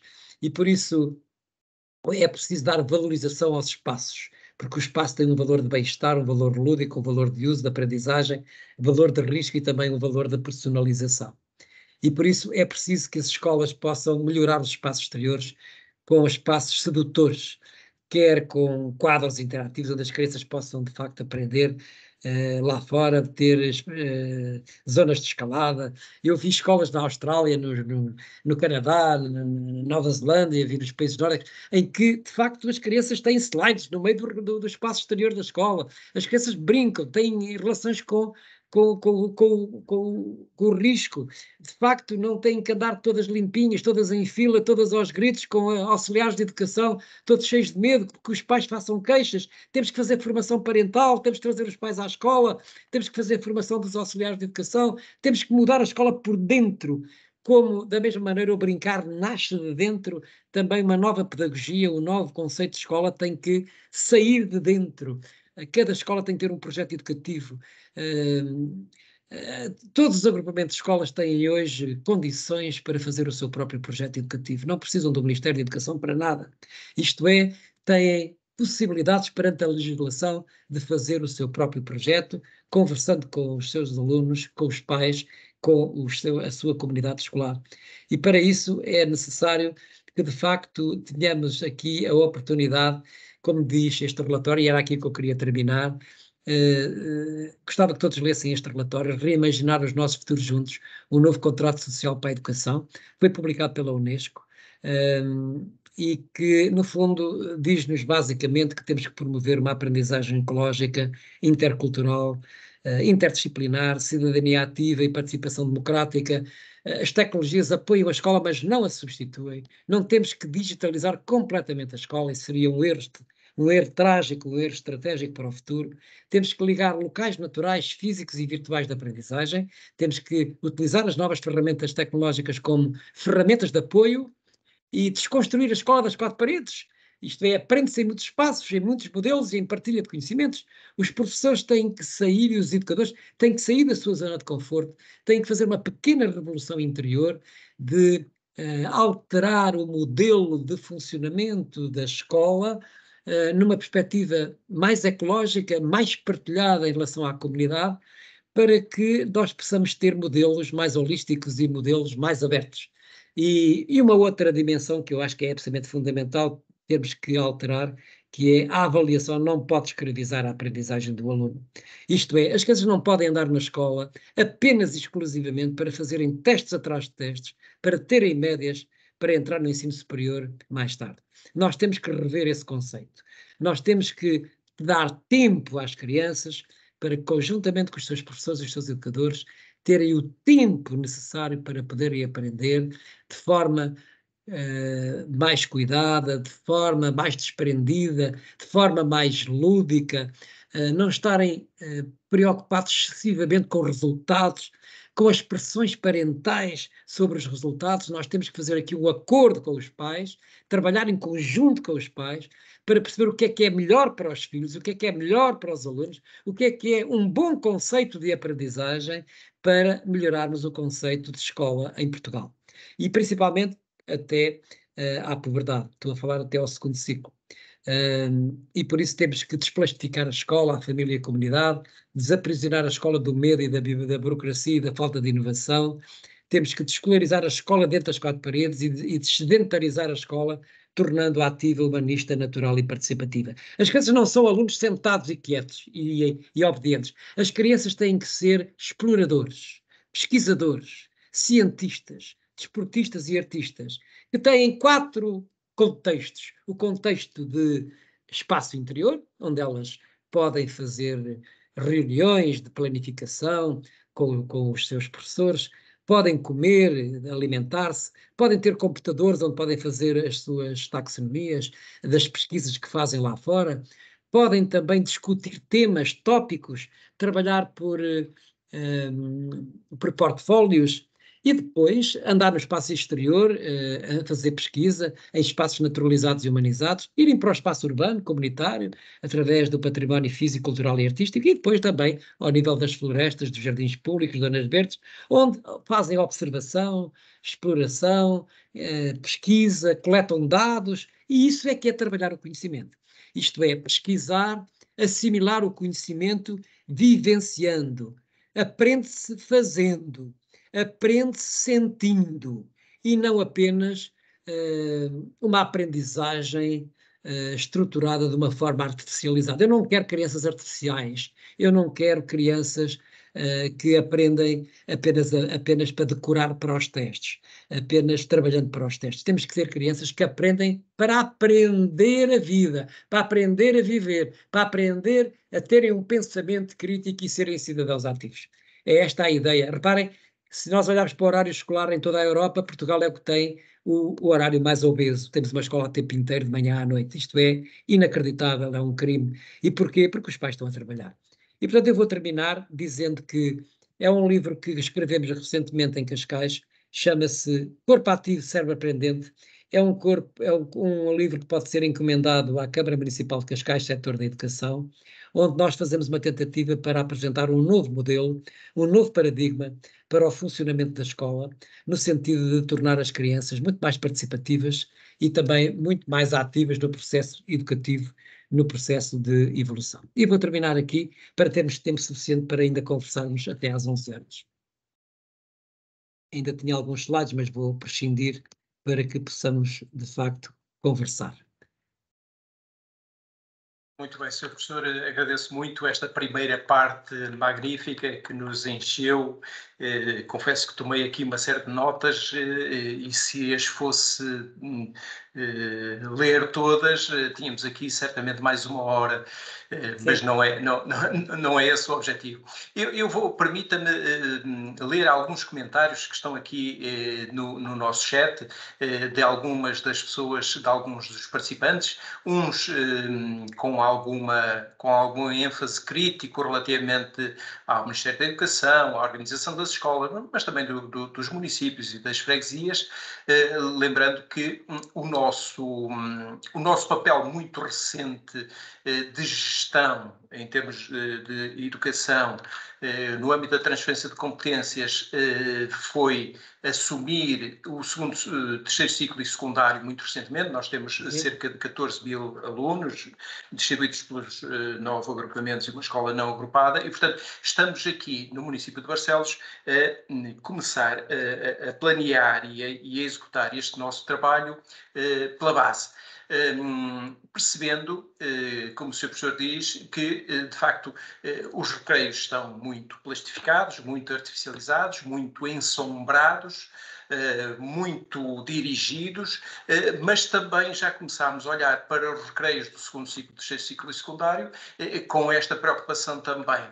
Pedem-nos continuamente mais proteção para os recreios também dos maiores, para além daqueles que nos pedem para os dos mais pequenos.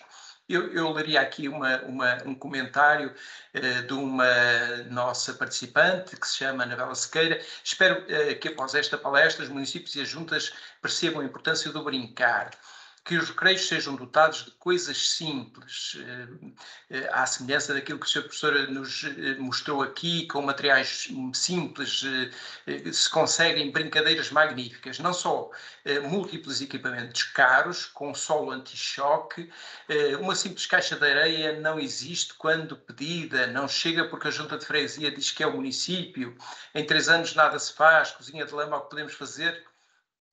Não podemos fazer porque tem que ser material homologado. Os recreios continuam pouco convidativos para brincar. Estou a falar do pré-escolar, primeiro ciclo, então nem falemos. O município teve agora atividades em areias de Vilar excelentes. Foi tudo excepcional, super bem organizado, parabéns. mas o dia a dia nas escolas é primordial. Costuma ouvir a chuva. Os alunos todos têm galochas na escola, sentem a chuva, mas queria muitos outros elementos, como a caixa de areia, terra já temos, cozinha de lama, etc. Espero que no futuro próximo se consiga dotar os recreios incentivando o brincar. Magnífica intervenção, parece-me muito bem, e faz-me refletir aqui um pouco numa conferência que também assisti do Sr. Professor, que deu na Lourinhã, logo após a pandemia, em que dizia que era preciso aí mudar muita coisa, porque os direitos esquecidos das crianças e o flagelo mundial das assimetrias e das desigualdades denotam aqui também uma grande pressão relativamente às crianças e às famílias. Terminada a pandemia e o confinamento, o Sr. Professor apontava as sociedades como exaustas, cansadas, em fadiga e no limite. E dizia já, nessa altura, que estamos a viver a vida à pressa com a angústia pandémica e os estados depressivos. Depois apontava aqui 4 dimensões de aprisionamento das crianças no nosso tempo, dizendo que o brincar é um comportamento ancestral, que as crianças precisam de ser libertadas, mas também não diabolizando a era digital, não descartando o mundo digital e a inteligência artificial, que pode ser um nosso aliado. Ora bom, temos aqui algumas questões alinhadas, até por alguns dos participantes e outros colegas aqui da equipa do município, e que todas elas têm aqui um ponto comum, se me permite, que é, o ponto comum são os pais, porque se nós deixarmos as crianças livres, elas encontram forma de brincar, de se entreter, de brincar uns com os outros. A questão fundamental é brincar na rua é, de facto, uma utopia neste momento. Nós estruturamos as cidades de forma a tirar toda a gente da rua e pôr lá os carros, tiramos até as árvores. De que forma a estrutura, a arquitetura das cidades e dos espaços também de recreio afetam a qualidade das brincadeiras. Portanto, como dizia o Sr. Professor, brincar é a melhor prescrição para um desenvolvimento saudável das crianças, mas então como é que deve, ou qual é que deve ser o papel dos pais e como é que podemos aí intervir para além de dar estes conselhos, procurar intervir também nos projetos educativos das escolas, procurar, enquanto município, dotar as escolas com os equipamentos, os materiais adequados a este brincar, mas de facto, como sabemos, infelizmente, não querendo desrespeitar ninguém, nestas sessões muitas vezes estão as pessoas mais informadas, mais interessadas, mais atentas até. Como é que chegamos às outras, Sr. Professor? É certamente uma pergunta difícil, mas lanço-lhe este repto. Muito obrigado. Muito obrigado pela síntese fantástica que acaba de fazer em função das reações que houve a esta pequena comunicação. Havia muita coisa mais a dizer. Não falei, de facto, sobre a questão da cidade, não é? Enquanto espaço público, espaço urbano. E, de facto, esta questão é da maior importância que coloca, não é? Porque, de facto, nós temos que... A escola não pode sobreviver sozinha, não é? A escola para o futuro tem que trabalhar em conjunto, tem que trabalhar em rede, tem que trabalhar com uma governança coletiva. A escola do futuro implica uma conjugação de esforços dos seus membros, enquanto comunidade. De facto, têm que se olhar uns para os outros em função das suas competências, das suas áreas disciplinares, mas que têm que fazer projetos conjuntos. E hoje já há condições para que esses projetos possam ser feitos em cada agrupamento de escolas e em cada escola. De facto, nós temos legislação e com esta delegação de competências que tão muito bem falou, já é possível que cada agrupamento de escola, cada escola possa ter o seu próprio modelo de gestão, mas também o seu próprio modelo pedagógico. É claro que nem tudo foi devolvido, portanto, ao contexto escolar, portanto, à comunidade escolar, mas hoje há uma grande liberdade de todas as escolas poderem, de facto, construir o seu próprio modelo e o seu próprio projeto, de acordo com as suas características locais, de acordo com a sua cultura. Nunca deixe de dizer isto, não temos que fazer igual aos outros, nós temos que fazer em função das características dos nossos alunos, das nossas populações, da nossa cultura, portanto, local, É evidente que estas queixas que aqui se colocam dos equipamentos lúdicos, quer no espaço público, quer nos espaços escolares, vivem debaixo de uma legislação extremamente rígida. E só acontece em Portugal e alguns países do sul da Europa, porque essa legislação foi feita precisamente para haver negócio, não é? Para que haja, no fundo, empresas que têm, repare, para fazer um espaço de jogo num espaço público ou numa escola são milhares de dólares, são milhares de euros, não é? É um custo enormíssimo. Quando nós propomos um material muito mais simples, quando nós definimos um modelo mais ecológico, um modelo mais naturalizado, é evidente que com o preço fica muito mais acessível. E, portanto, há aqui um conjunto de interesses que estão em jogo, não é? Isso também mobiliza muitas outras áreas profissionais, como é o caso dos arquitetos paisagistas, inclusivamente dos engenheiros, das estruturas das próprias câmaras municipais que têm essas estruturas, que muitas vezes veem-se abraços com a legislação que está publicada. Por exemplo, há neste momento, só para te dar a título de informação, há uma grande discussão europeia sobre as normas de segurança dos equipamentos lúdicos para crianças, quer no espaço escolar, quer no espaço público, que já está a criar uma grande revolução. Você vai a um país nórdico e não vê nada disto que acontece em Portugal, em que está tudo plasticado. Repare, como é que é possível ver num espaço escolar um parque infantil lá dentro e ainda por cima com gradeamento, dentro da escola? Quer dizer, é algo que é impensável. Como é que é possível fazer uma coisa dessas? E o dinheiro que foi necessário, o custo que existiu para fazer aquele espaço. Portanto, é preciso também, de facto, como disse muito bem, como é que nós vamos ultrapassar estas assimetrias, estas desigualdades, porque existem, e esses direitos de facto foram esquecidos. Repare que, do meu ponto de vista, nós vamos ter a curto prazo um problema muito sério no ponto de vista da edificação de um modelo escolar, considerando esta taxa de imigração que estamos a ter e, por outro lado, a diversidade de culturas que estão a entrar nas escolas. E isso vai criar um problema sério de organização pedagógica e também de organização curricular e também de avaliação, como é óbvio. E de integração, portanto, destas crianças. E não há nada melhor do que, de facto, desenvolver um modelo muito participativo, muito lúdico, muito artístico, porque essa é a melhor forma de tratar questões relacionadas com uma dimensão terapêutica, não é?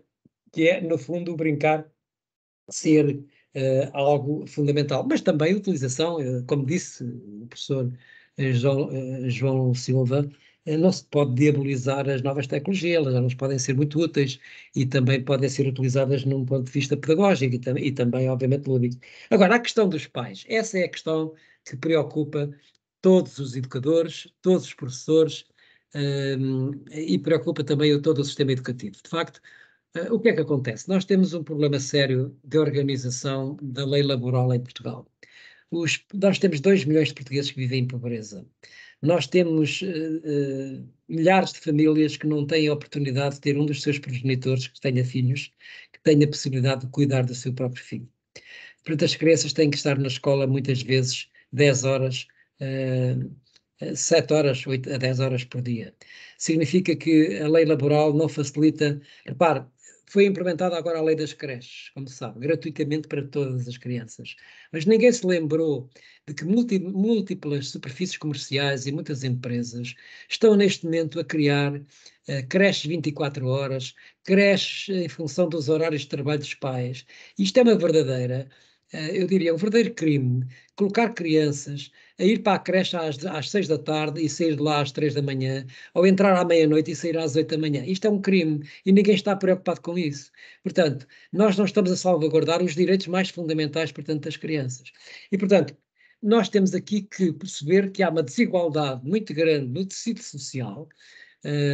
Não há, de facto, direitos de os pais terem horários flexíveis, terem agendas de trabalho que possam ter mais capacidade de enriquecimento da vida familiar. Repare como é que nós somos um país que ainda somos dos únicos países na Comunidade Europeia que temos as superfícies comerciais abertas ao domingo e ao sábado, onde toda a gente trabalha, muitos trabalham, milhares de pessoas trabalham. Em qualquer outro país está tudo fechado ao sábado e ao domingo.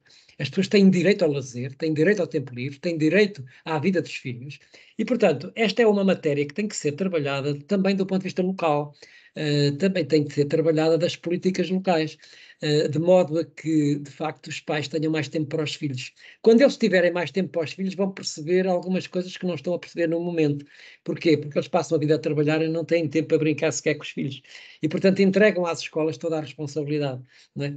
Só uma pequena parte da população portuguesa, principalmente que têm acesso às escolas privadas. Repara, o que é hoje o ensino público, não é?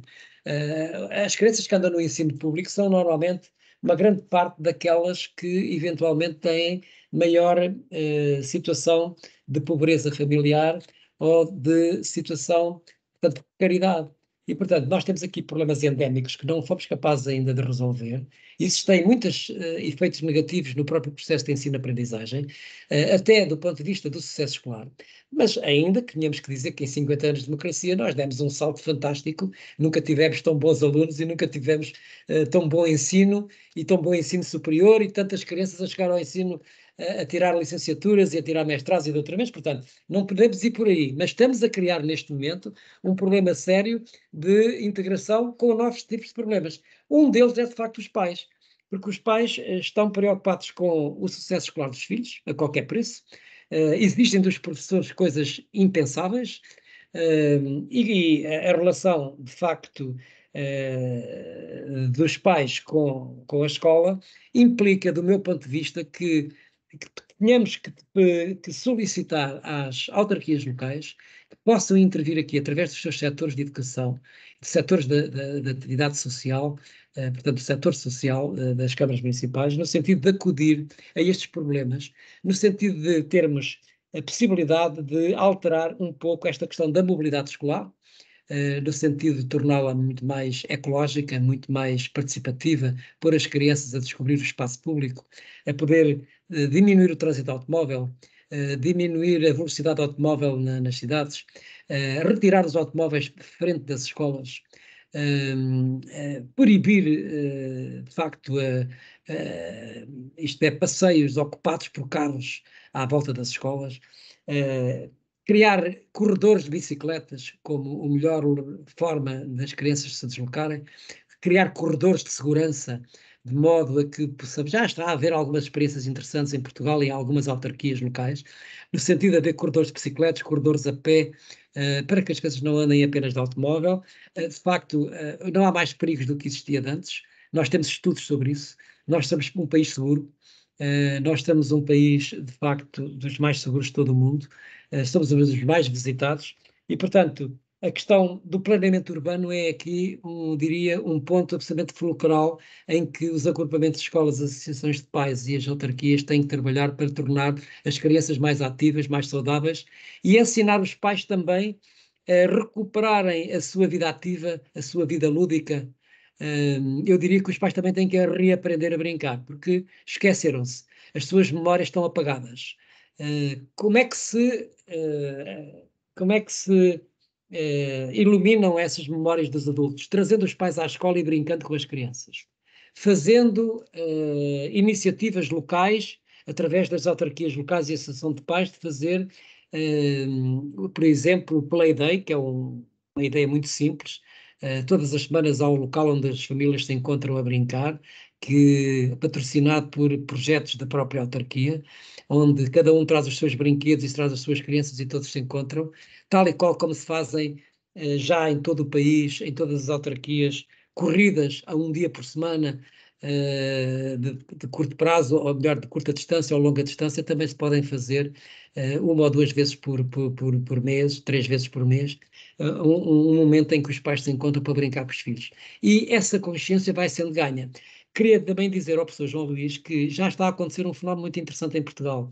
Famílias que estão a regressar, imigrantes que estão a regressar, portuguesas, que viveram em países como a Dinamarca, ou como a Suíça, ou como a Finlândia, ou como a Suécia, ou como a Noruega, ou como a Alemanha, e que elas próprias ficam surpreendidas quando chegam cá e veem esta pobreza dos nossos filhos, não terem essa oportunidade de viverem na natureza, de viverem sujos, viverem em situações de risco, etc. E para além disso, outras famílias estrangeiras que já estão a comprar casas e a querer viver em Portugal e que também já estão a pedir que se encontrem escolas que tenham pedagogias adequadas a uma visão participativa, ecológica, para que os seus filhos tenham essas experiências. Portanto, eu acredito, tenho esperança que esta situação mude em Portugal, porque nós não estamos fora da Europa, nós estamos incluídos na Europa.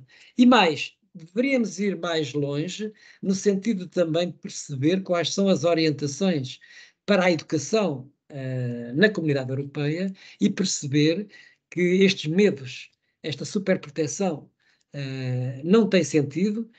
Pelo contrário, devemos chegar a uma altura em que devemos dizer aos pais que eles estão a errar, que eles estão a prejudicar os próprios filhos, que eles estão, de facto, a não permitir que os seus filhos possam ter sucesso no futuro, porque nós já temos justificações suficientemente plausíveis de um ponto de vista científico, de que as crianças, quando têm, aliás, o seu professor disse isso, quando as crianças têm uma infância saudável, são adultos e adolescentes com sucesso, com empreendedorismo e com sentido de felicidade. E, portanto, essa mudança tem que ser feita. Temos aqui um grande trabalho para fazer em conjunto, todos nós, e por isso eu diria que já tivemos piores, já mudámos alguma coisa. Esta rede de cidades educadoras é um excelente modelo de trabalho. Em muitas cidades, como também acontece em Barcelos, já se estão a fazer muitos projetos interessantes e, portanto, eu julgo que numa questão de alguns anos nós vamos conseguir, portanto, ter um modelo mais ecológico de funcionamento da escola e da sociedade e também da vida familiar. Porque eu diria que o objetivo central o objetivo central é conseguir que as crianças e as famílias tenham qualidade de vida. Nós necessitamos de maior qualidade de vida em Portugal. E temos todas as condições para isso. Podíamos ser a Califórnia da Europa e só não o somos porque temos estes pequenos pormenores que precisamos de acertar e principalmente desburocratizar e não seguir muito à risca essa legislação que é normalmente observada de uma forma demasiadamente rígida. Temos que desconstruir essa legislação que nos proíbe de fazer coisas, que nos mete medo de fazer coisas, de ter iniciativas. Possamos fazer iniciativas e se calhar até vamos ser presos, não tem problema. Possamos até ser presos, mas depois temos a oportunidade de demonstrar que temos razão. Não é? Isso já aconteceu em muitos países. Não é? Peço desculpa do tempo da minha intervenção. Ora, essa, por amor de Deus, agradeço muito, é muito esclarecedor e não só o esclarecimento, mas a reflexão que faz é muito rica e eu aproveitava para acrescentar aqui também alguns comentários das pessoas que estão a assistir a este EduTalk, algumas a brincar, dizem os pais reclamam com as sapatilhas sujas e depois há outro que diz, olha, os meus já nem reclamam que já estão habituados. E, portanto, há aqui também alguma dicotomia e andamentos diferentes em relação a diferentes territórios. É curioso que dizem também que no início do ano letivo, diz aqui a Teresa Cunha, na escola é notória a corrida aos espaços escolares, sinal que estas crianças não tiveram espaço suficiente até então. É muito interessante esta questão. Depois há outra, Ana Pereira, que nos diz que há muito a mudar na realidade escolar. A mentalidade dos pais, que as crianças têm que ser protegidas, etc. Os novos edifícios escolares ultramodernos, mas pouco práticos para a exploração e a aquisição de novas vivências das crianças. Depois, com o receio de estragar, há também a proibição de usar espaço e materiais da escola, castrando todas as possibilidades exploratórias das crianças. Por outro lado, as políticas educativas do nosso país, por um lado, são orientações para as crianças poderem explorar livremente o espaço, o meio, o corpo. Mas, por outro lado, colocam imensos entraves para a sua praticabilidade, como, por exemplo, aquilo que falava o Sr. Professor ainda há pouco, a homologação de materiais, parques infantis, mobiliário das salas, etc. E, portanto, nós temos que trabalhar todos em conjunto para, não só nas políticas locais e, eventualmente, também contaminarmos as políticas nacionais e os decisores nacionais.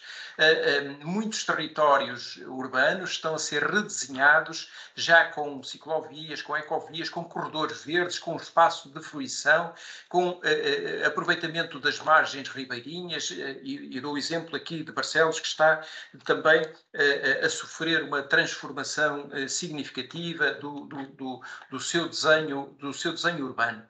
E depois há outra pessoa que diz, a Anabela Sequeira, que diz que os engenheiros e os arquitetos deveriam estar aqui a ouvir o Dr. Carlos Neto para perceber quais as necessidades das crianças e como devem construir os recreios, que não são caprichos de professores e educadores, não dando importância às nossas necessidades, ou melhor, às necessidades das crianças.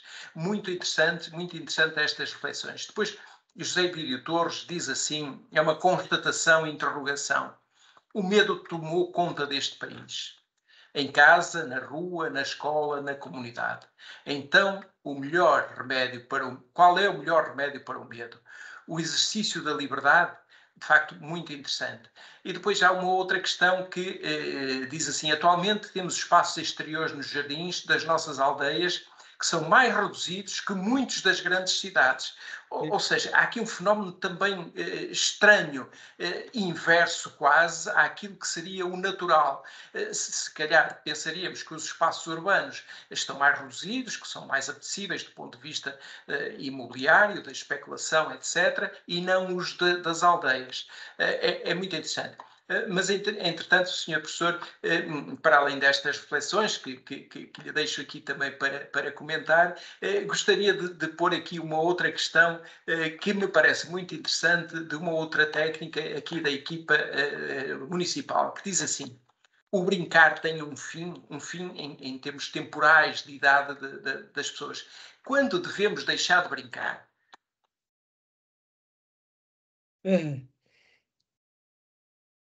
Essa é mesmo. Começo por essa já, que é uma das mais interessantes. Muito bem. Quando devemos deixar de brincar?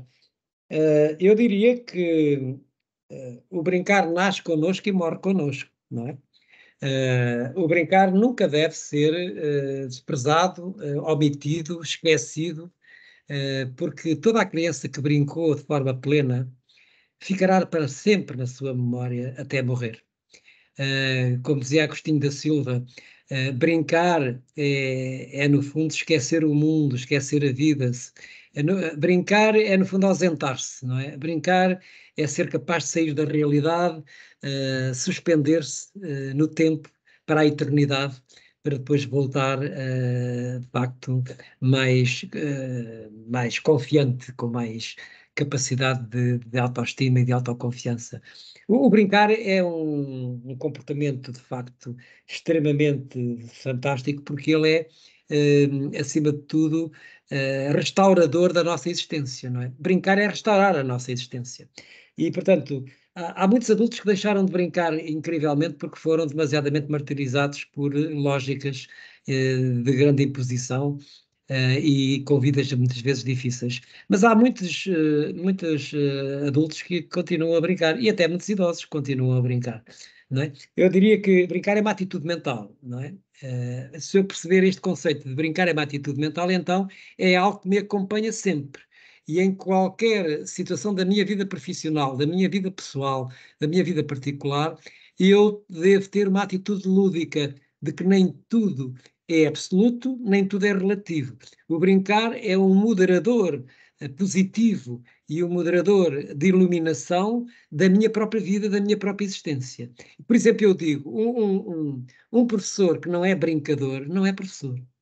O professor é obrigatoriamente um brincador, porque tem que perceber que as crianças, de facto, existem com essa capacidade absolutamente extraordinária de estarem sempre numa atitude de procurar o desconhecido, de procurar o incerto, o imprevisível, de estar crentes de que há sempre algo que lhes dá prazer, sempre algo que melhora a sua atitude. Portanto, o brincar ao longo da vida é das coisas mais importantes que deveríamos começar a falar, porque muitas vezes tem-se esse conceito por parte dos pais e das autoridades, quer públicas, quer privadas, quer autoridades políticas, até policiais, etc., de que o brincar é uma categoria relacionada apenas com a infância. Não é verdade. Aliás, é muito interessante quando nós colocamos os avós a brincar com os netos.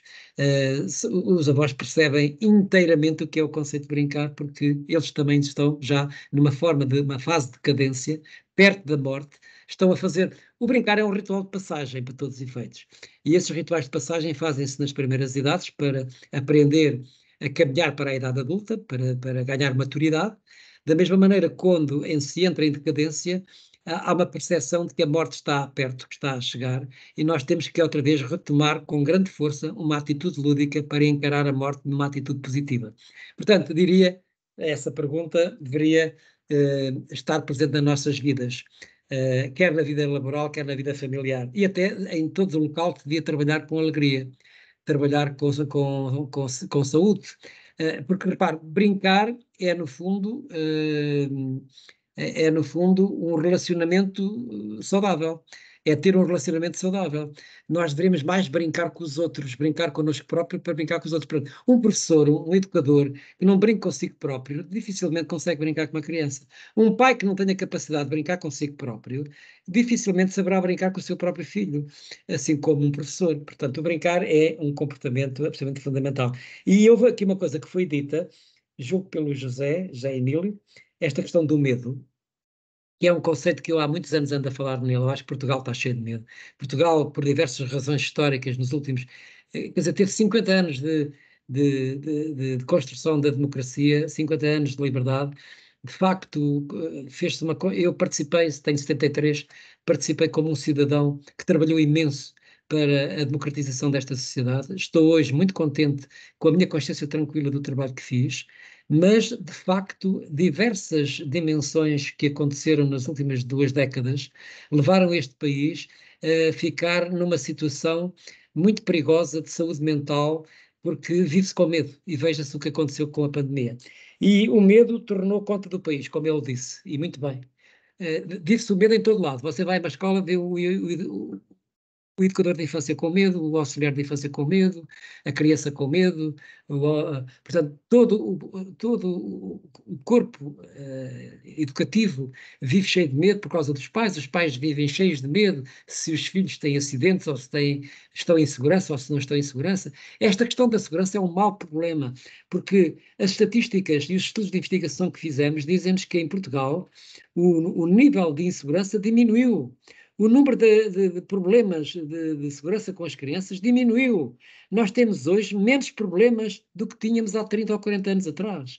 Só temos 2 problemas que aumentaram. O número de automóveis, que passou a ser de 8 milhões, o que é, reparem, 10 milhões de pessoas, temos 8 milhões de automóveis, isto é, de facto, algo inaceitável.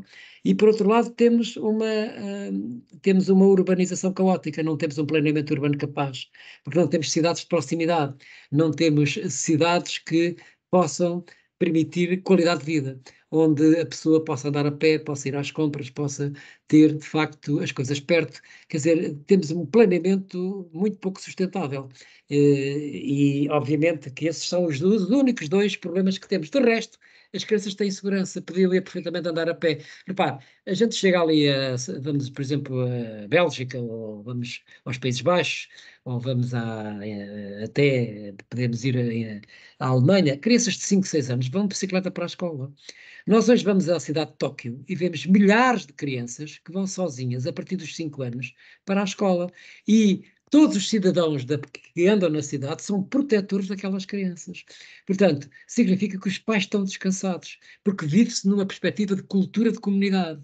E é isso que nos falta em Portugal. Nós vivemos uma situação de egocentrismo generalizado, falta de contato social, falta de espaço público onde as pessoas se encontrem, falta de diálogo, falta capacidade de encontro, porque a pandemia também prejudicou muito este processo, mas nós temos rapidamente que criar estas cidades ativas, cidades caminháveis, cidades passeáveis, cidades com qualidade de vida, políticas, territórios verdes, não é?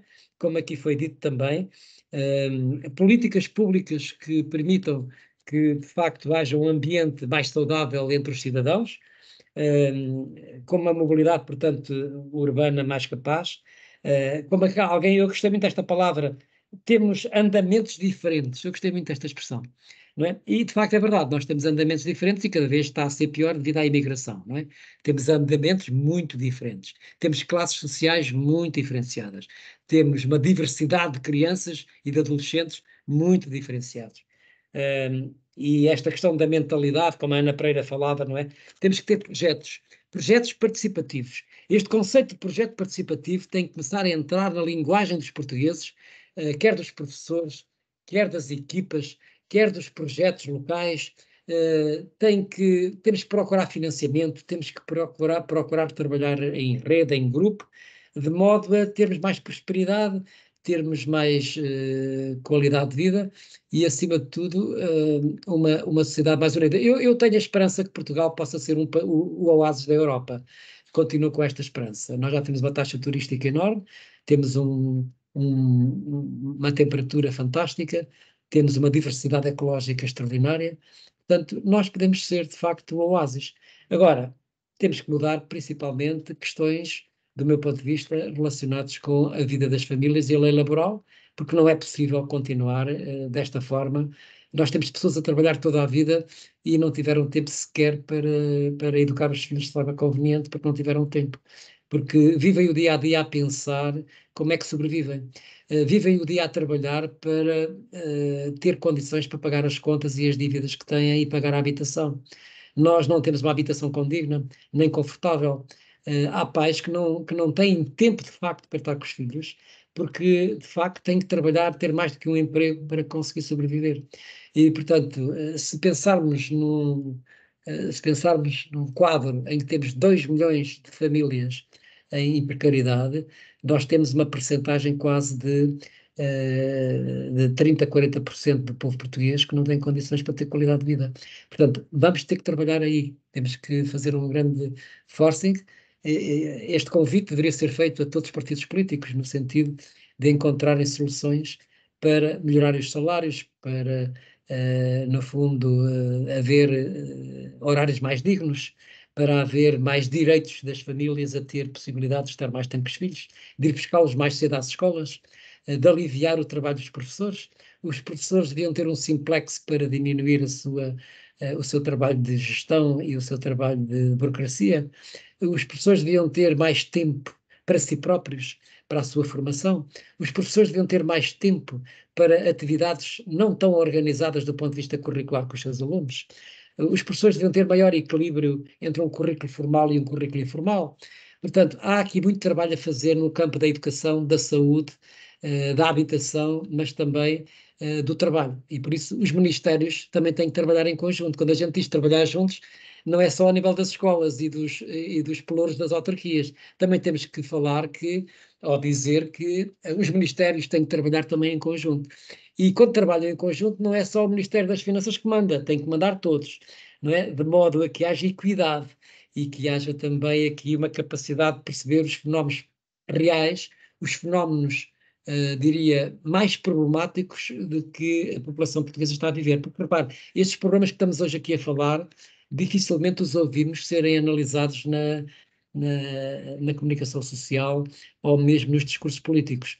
Estas questões que estamos aqui a falar são desvalorizadas. Tal e qual como o brincar é desvalorizado, também estas questões da qualidade de vida, do brincar, do tempo para não fazer nada, do tempo de repouso, do tempo de brincadeira, do tempo para eu descansar, porque se eu descansar, tenho mais produtividade. Se eu descansar, tenho mais felicidade. Se eu descansar, tenho mais prazer. Quando é que nós teremos um quadro de empresários, não só do setor público como do setor privado, que pensem que os seus trabalhadores merecem ter mais tempo livre para que haja mais produtividade? Quando é que chegaremos a este painel ou este ponto de considerar que há cultura empresarial para perceber que quem trabalha, de facto, tem que ter mais qualidade de vida para haver mais produtividade. Portanto, é o mesmo que se passa nas escolas. O modelo de ensino e principalmente o modelo de aprendizagem melhorará quando também os professores tiverem melhor qualidade de vida, não é? Porque é preciso também pensar na luta justa dos professores, não só do seu prestígio social, mas também dos seus salários e também da sua capacidade de sobrevivência, porque há também muitos professores a viverem em precariedade, não é? E, portanto, tudo isto está tudo ligado a tudo, nada está separado de nada, não é? Então nós temos que, não podemos analisar a escola, nem podemos analisar o processo de ensino-aprendizagem, nem o resultado das avaliações escolares ou do sucesso escolar dos alunos, sem falarmos destas questões mais globais, que estão a afetar as sociedades, que está a afetar o mundo. Não há modelos escolares perfeitos. Hoje vive-se uma situação de alguma incerteza, mas com certeza que cada país, em função da sua cultura, terá que encontrar o modelo educativo mais adequado. E eu pessoalmente não acho mesmo que devemos seguir um modelo educativo completamente estruturado de um ponto de vista patológico pelos resultados do PISA. Não é por aí, por esses rankings, que eu acho que nos devemos orientar. Devemos orientar-nos de uma forma mais simples, de uma forma mais espontânea, mais realista, de organizar as nossas escolas e o seu funcionamento, principalmente num ambiente de maior felicidade e, acima de tudo, num ambiente positivo. Eu entro nas escolas hoje e vejo alguma tristeza, vejo alguma infelicidade, não vejo alegria, não vejo entusiasmo. Portanto, como é que vamos mudar isto, não é? Como é que vamos tornar as escolas com saúde emocional, com saúde humana, não é? Portanto, deveríamos dizer com uma humanização da escola, não é? No fundo.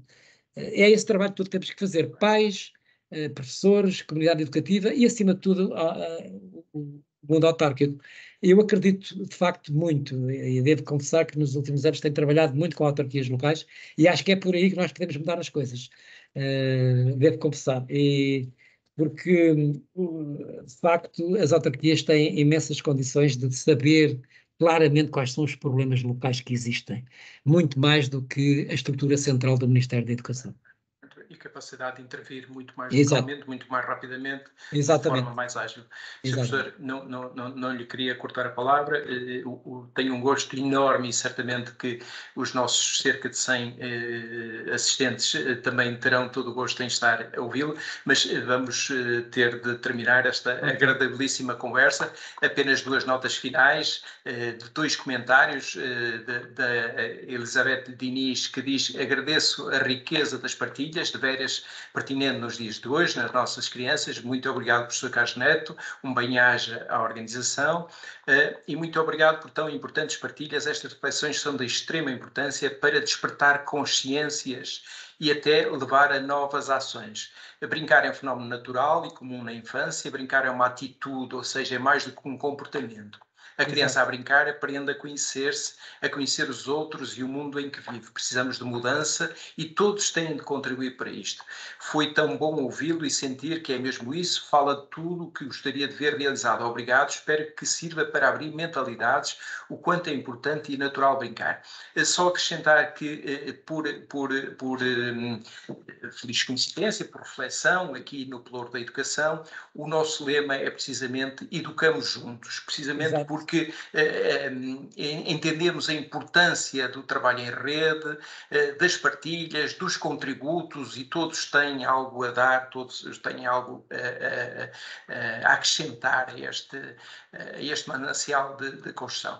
Eu, antes de terminar, pedia só à senhora vereadora Mariana Carvalho, que penso que está disponível para nos dar umas palavras finais antes de terminarmos. Mariana, por favor.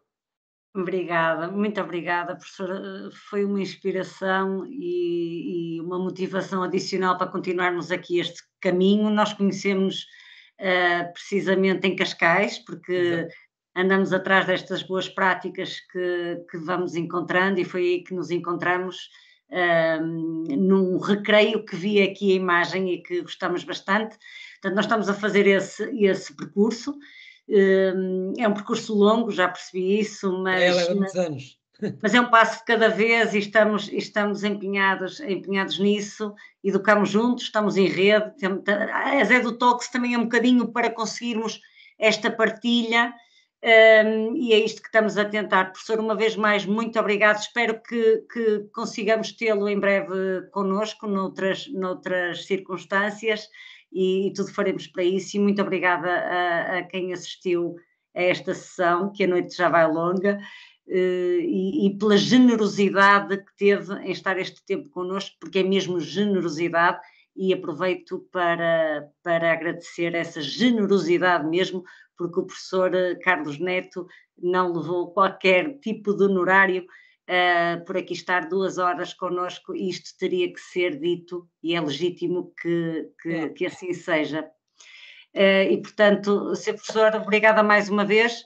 E desculpe esta inconfidência, mas teríamos mesmo que o fazer, porque acedeu ao convite sem qualquer contrapartida, e isto aqui não é para qualquer um, peço desculpa, mas o seu dono, está bem, Sr. Professor? Obrigada a todos e uma excelente noite, está bem? Muito obrigado, Sra. Vereadora Mariana Carvalho, eu agradeço as suas palavras amáveis, foi uma noite que eu adorei estar convosco. Também queria agradecer, de facto, vivamente, a sabedoria e as intervenções do professor João Luís Silva, que de facto revela um trabalho absolutamente extraordinário que está a fazer no âmbito educativo, no âmbito educacional, e portanto vocês são um excelente exemplo, não é, de como este país deveria estar a funcionar, não é? Todos em conjunto, não é? Todos juntos. Teremos um dia esta possibilidade de estarmos todos reunidos, todas as equipas, não só locais, como também educativas e também com representação das associações de pais, no sentido de fazermos uma reflexão nacional sobre as experiências que se fazem em cada local, porque eu acho que, independentemente de todas as críticas, nós já estamos a fazer coisas muito boas, já estamos a fazer excelentes projetos, já não estamos no ponto zero.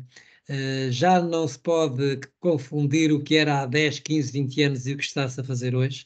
Nós já temos muito boas experiências em Portugal e, portanto, eu fico muito satisfeito. Já estou na fase descendente, já tenho 73 anos, mas estou a ficar com o coração cheio de cada vez que estou, conjuntamente com a comunidade, de observar as experiências que estão a ser feitas e com um grande grau de sucesso e a bem das nossas crianças. Ainda, obviamente, que saibamos todos que vamos ter problemas sérios. E estamos a ter problemas sérios, porque isto está tudo em grande mudança, em grande incerteza. O mundo está a mudar muito rapidamente e vamos ter que nos adaptar cada vez mais a situações completamente novas que nos vão aparecer. Mas se tivermos estes fundamentos bem estruturados e bem cimentados, resolveremos todos os problemas, como muitos países foram capazes de fazer. Muito boa noite e muito obrigado. Obrigada a nós. Muito obrigado, um grande abraço, obrigado. Obrigado a todos, caríssimos assistentes, desejo a todos uma boa noite e até breve. Muito obrigado a todos.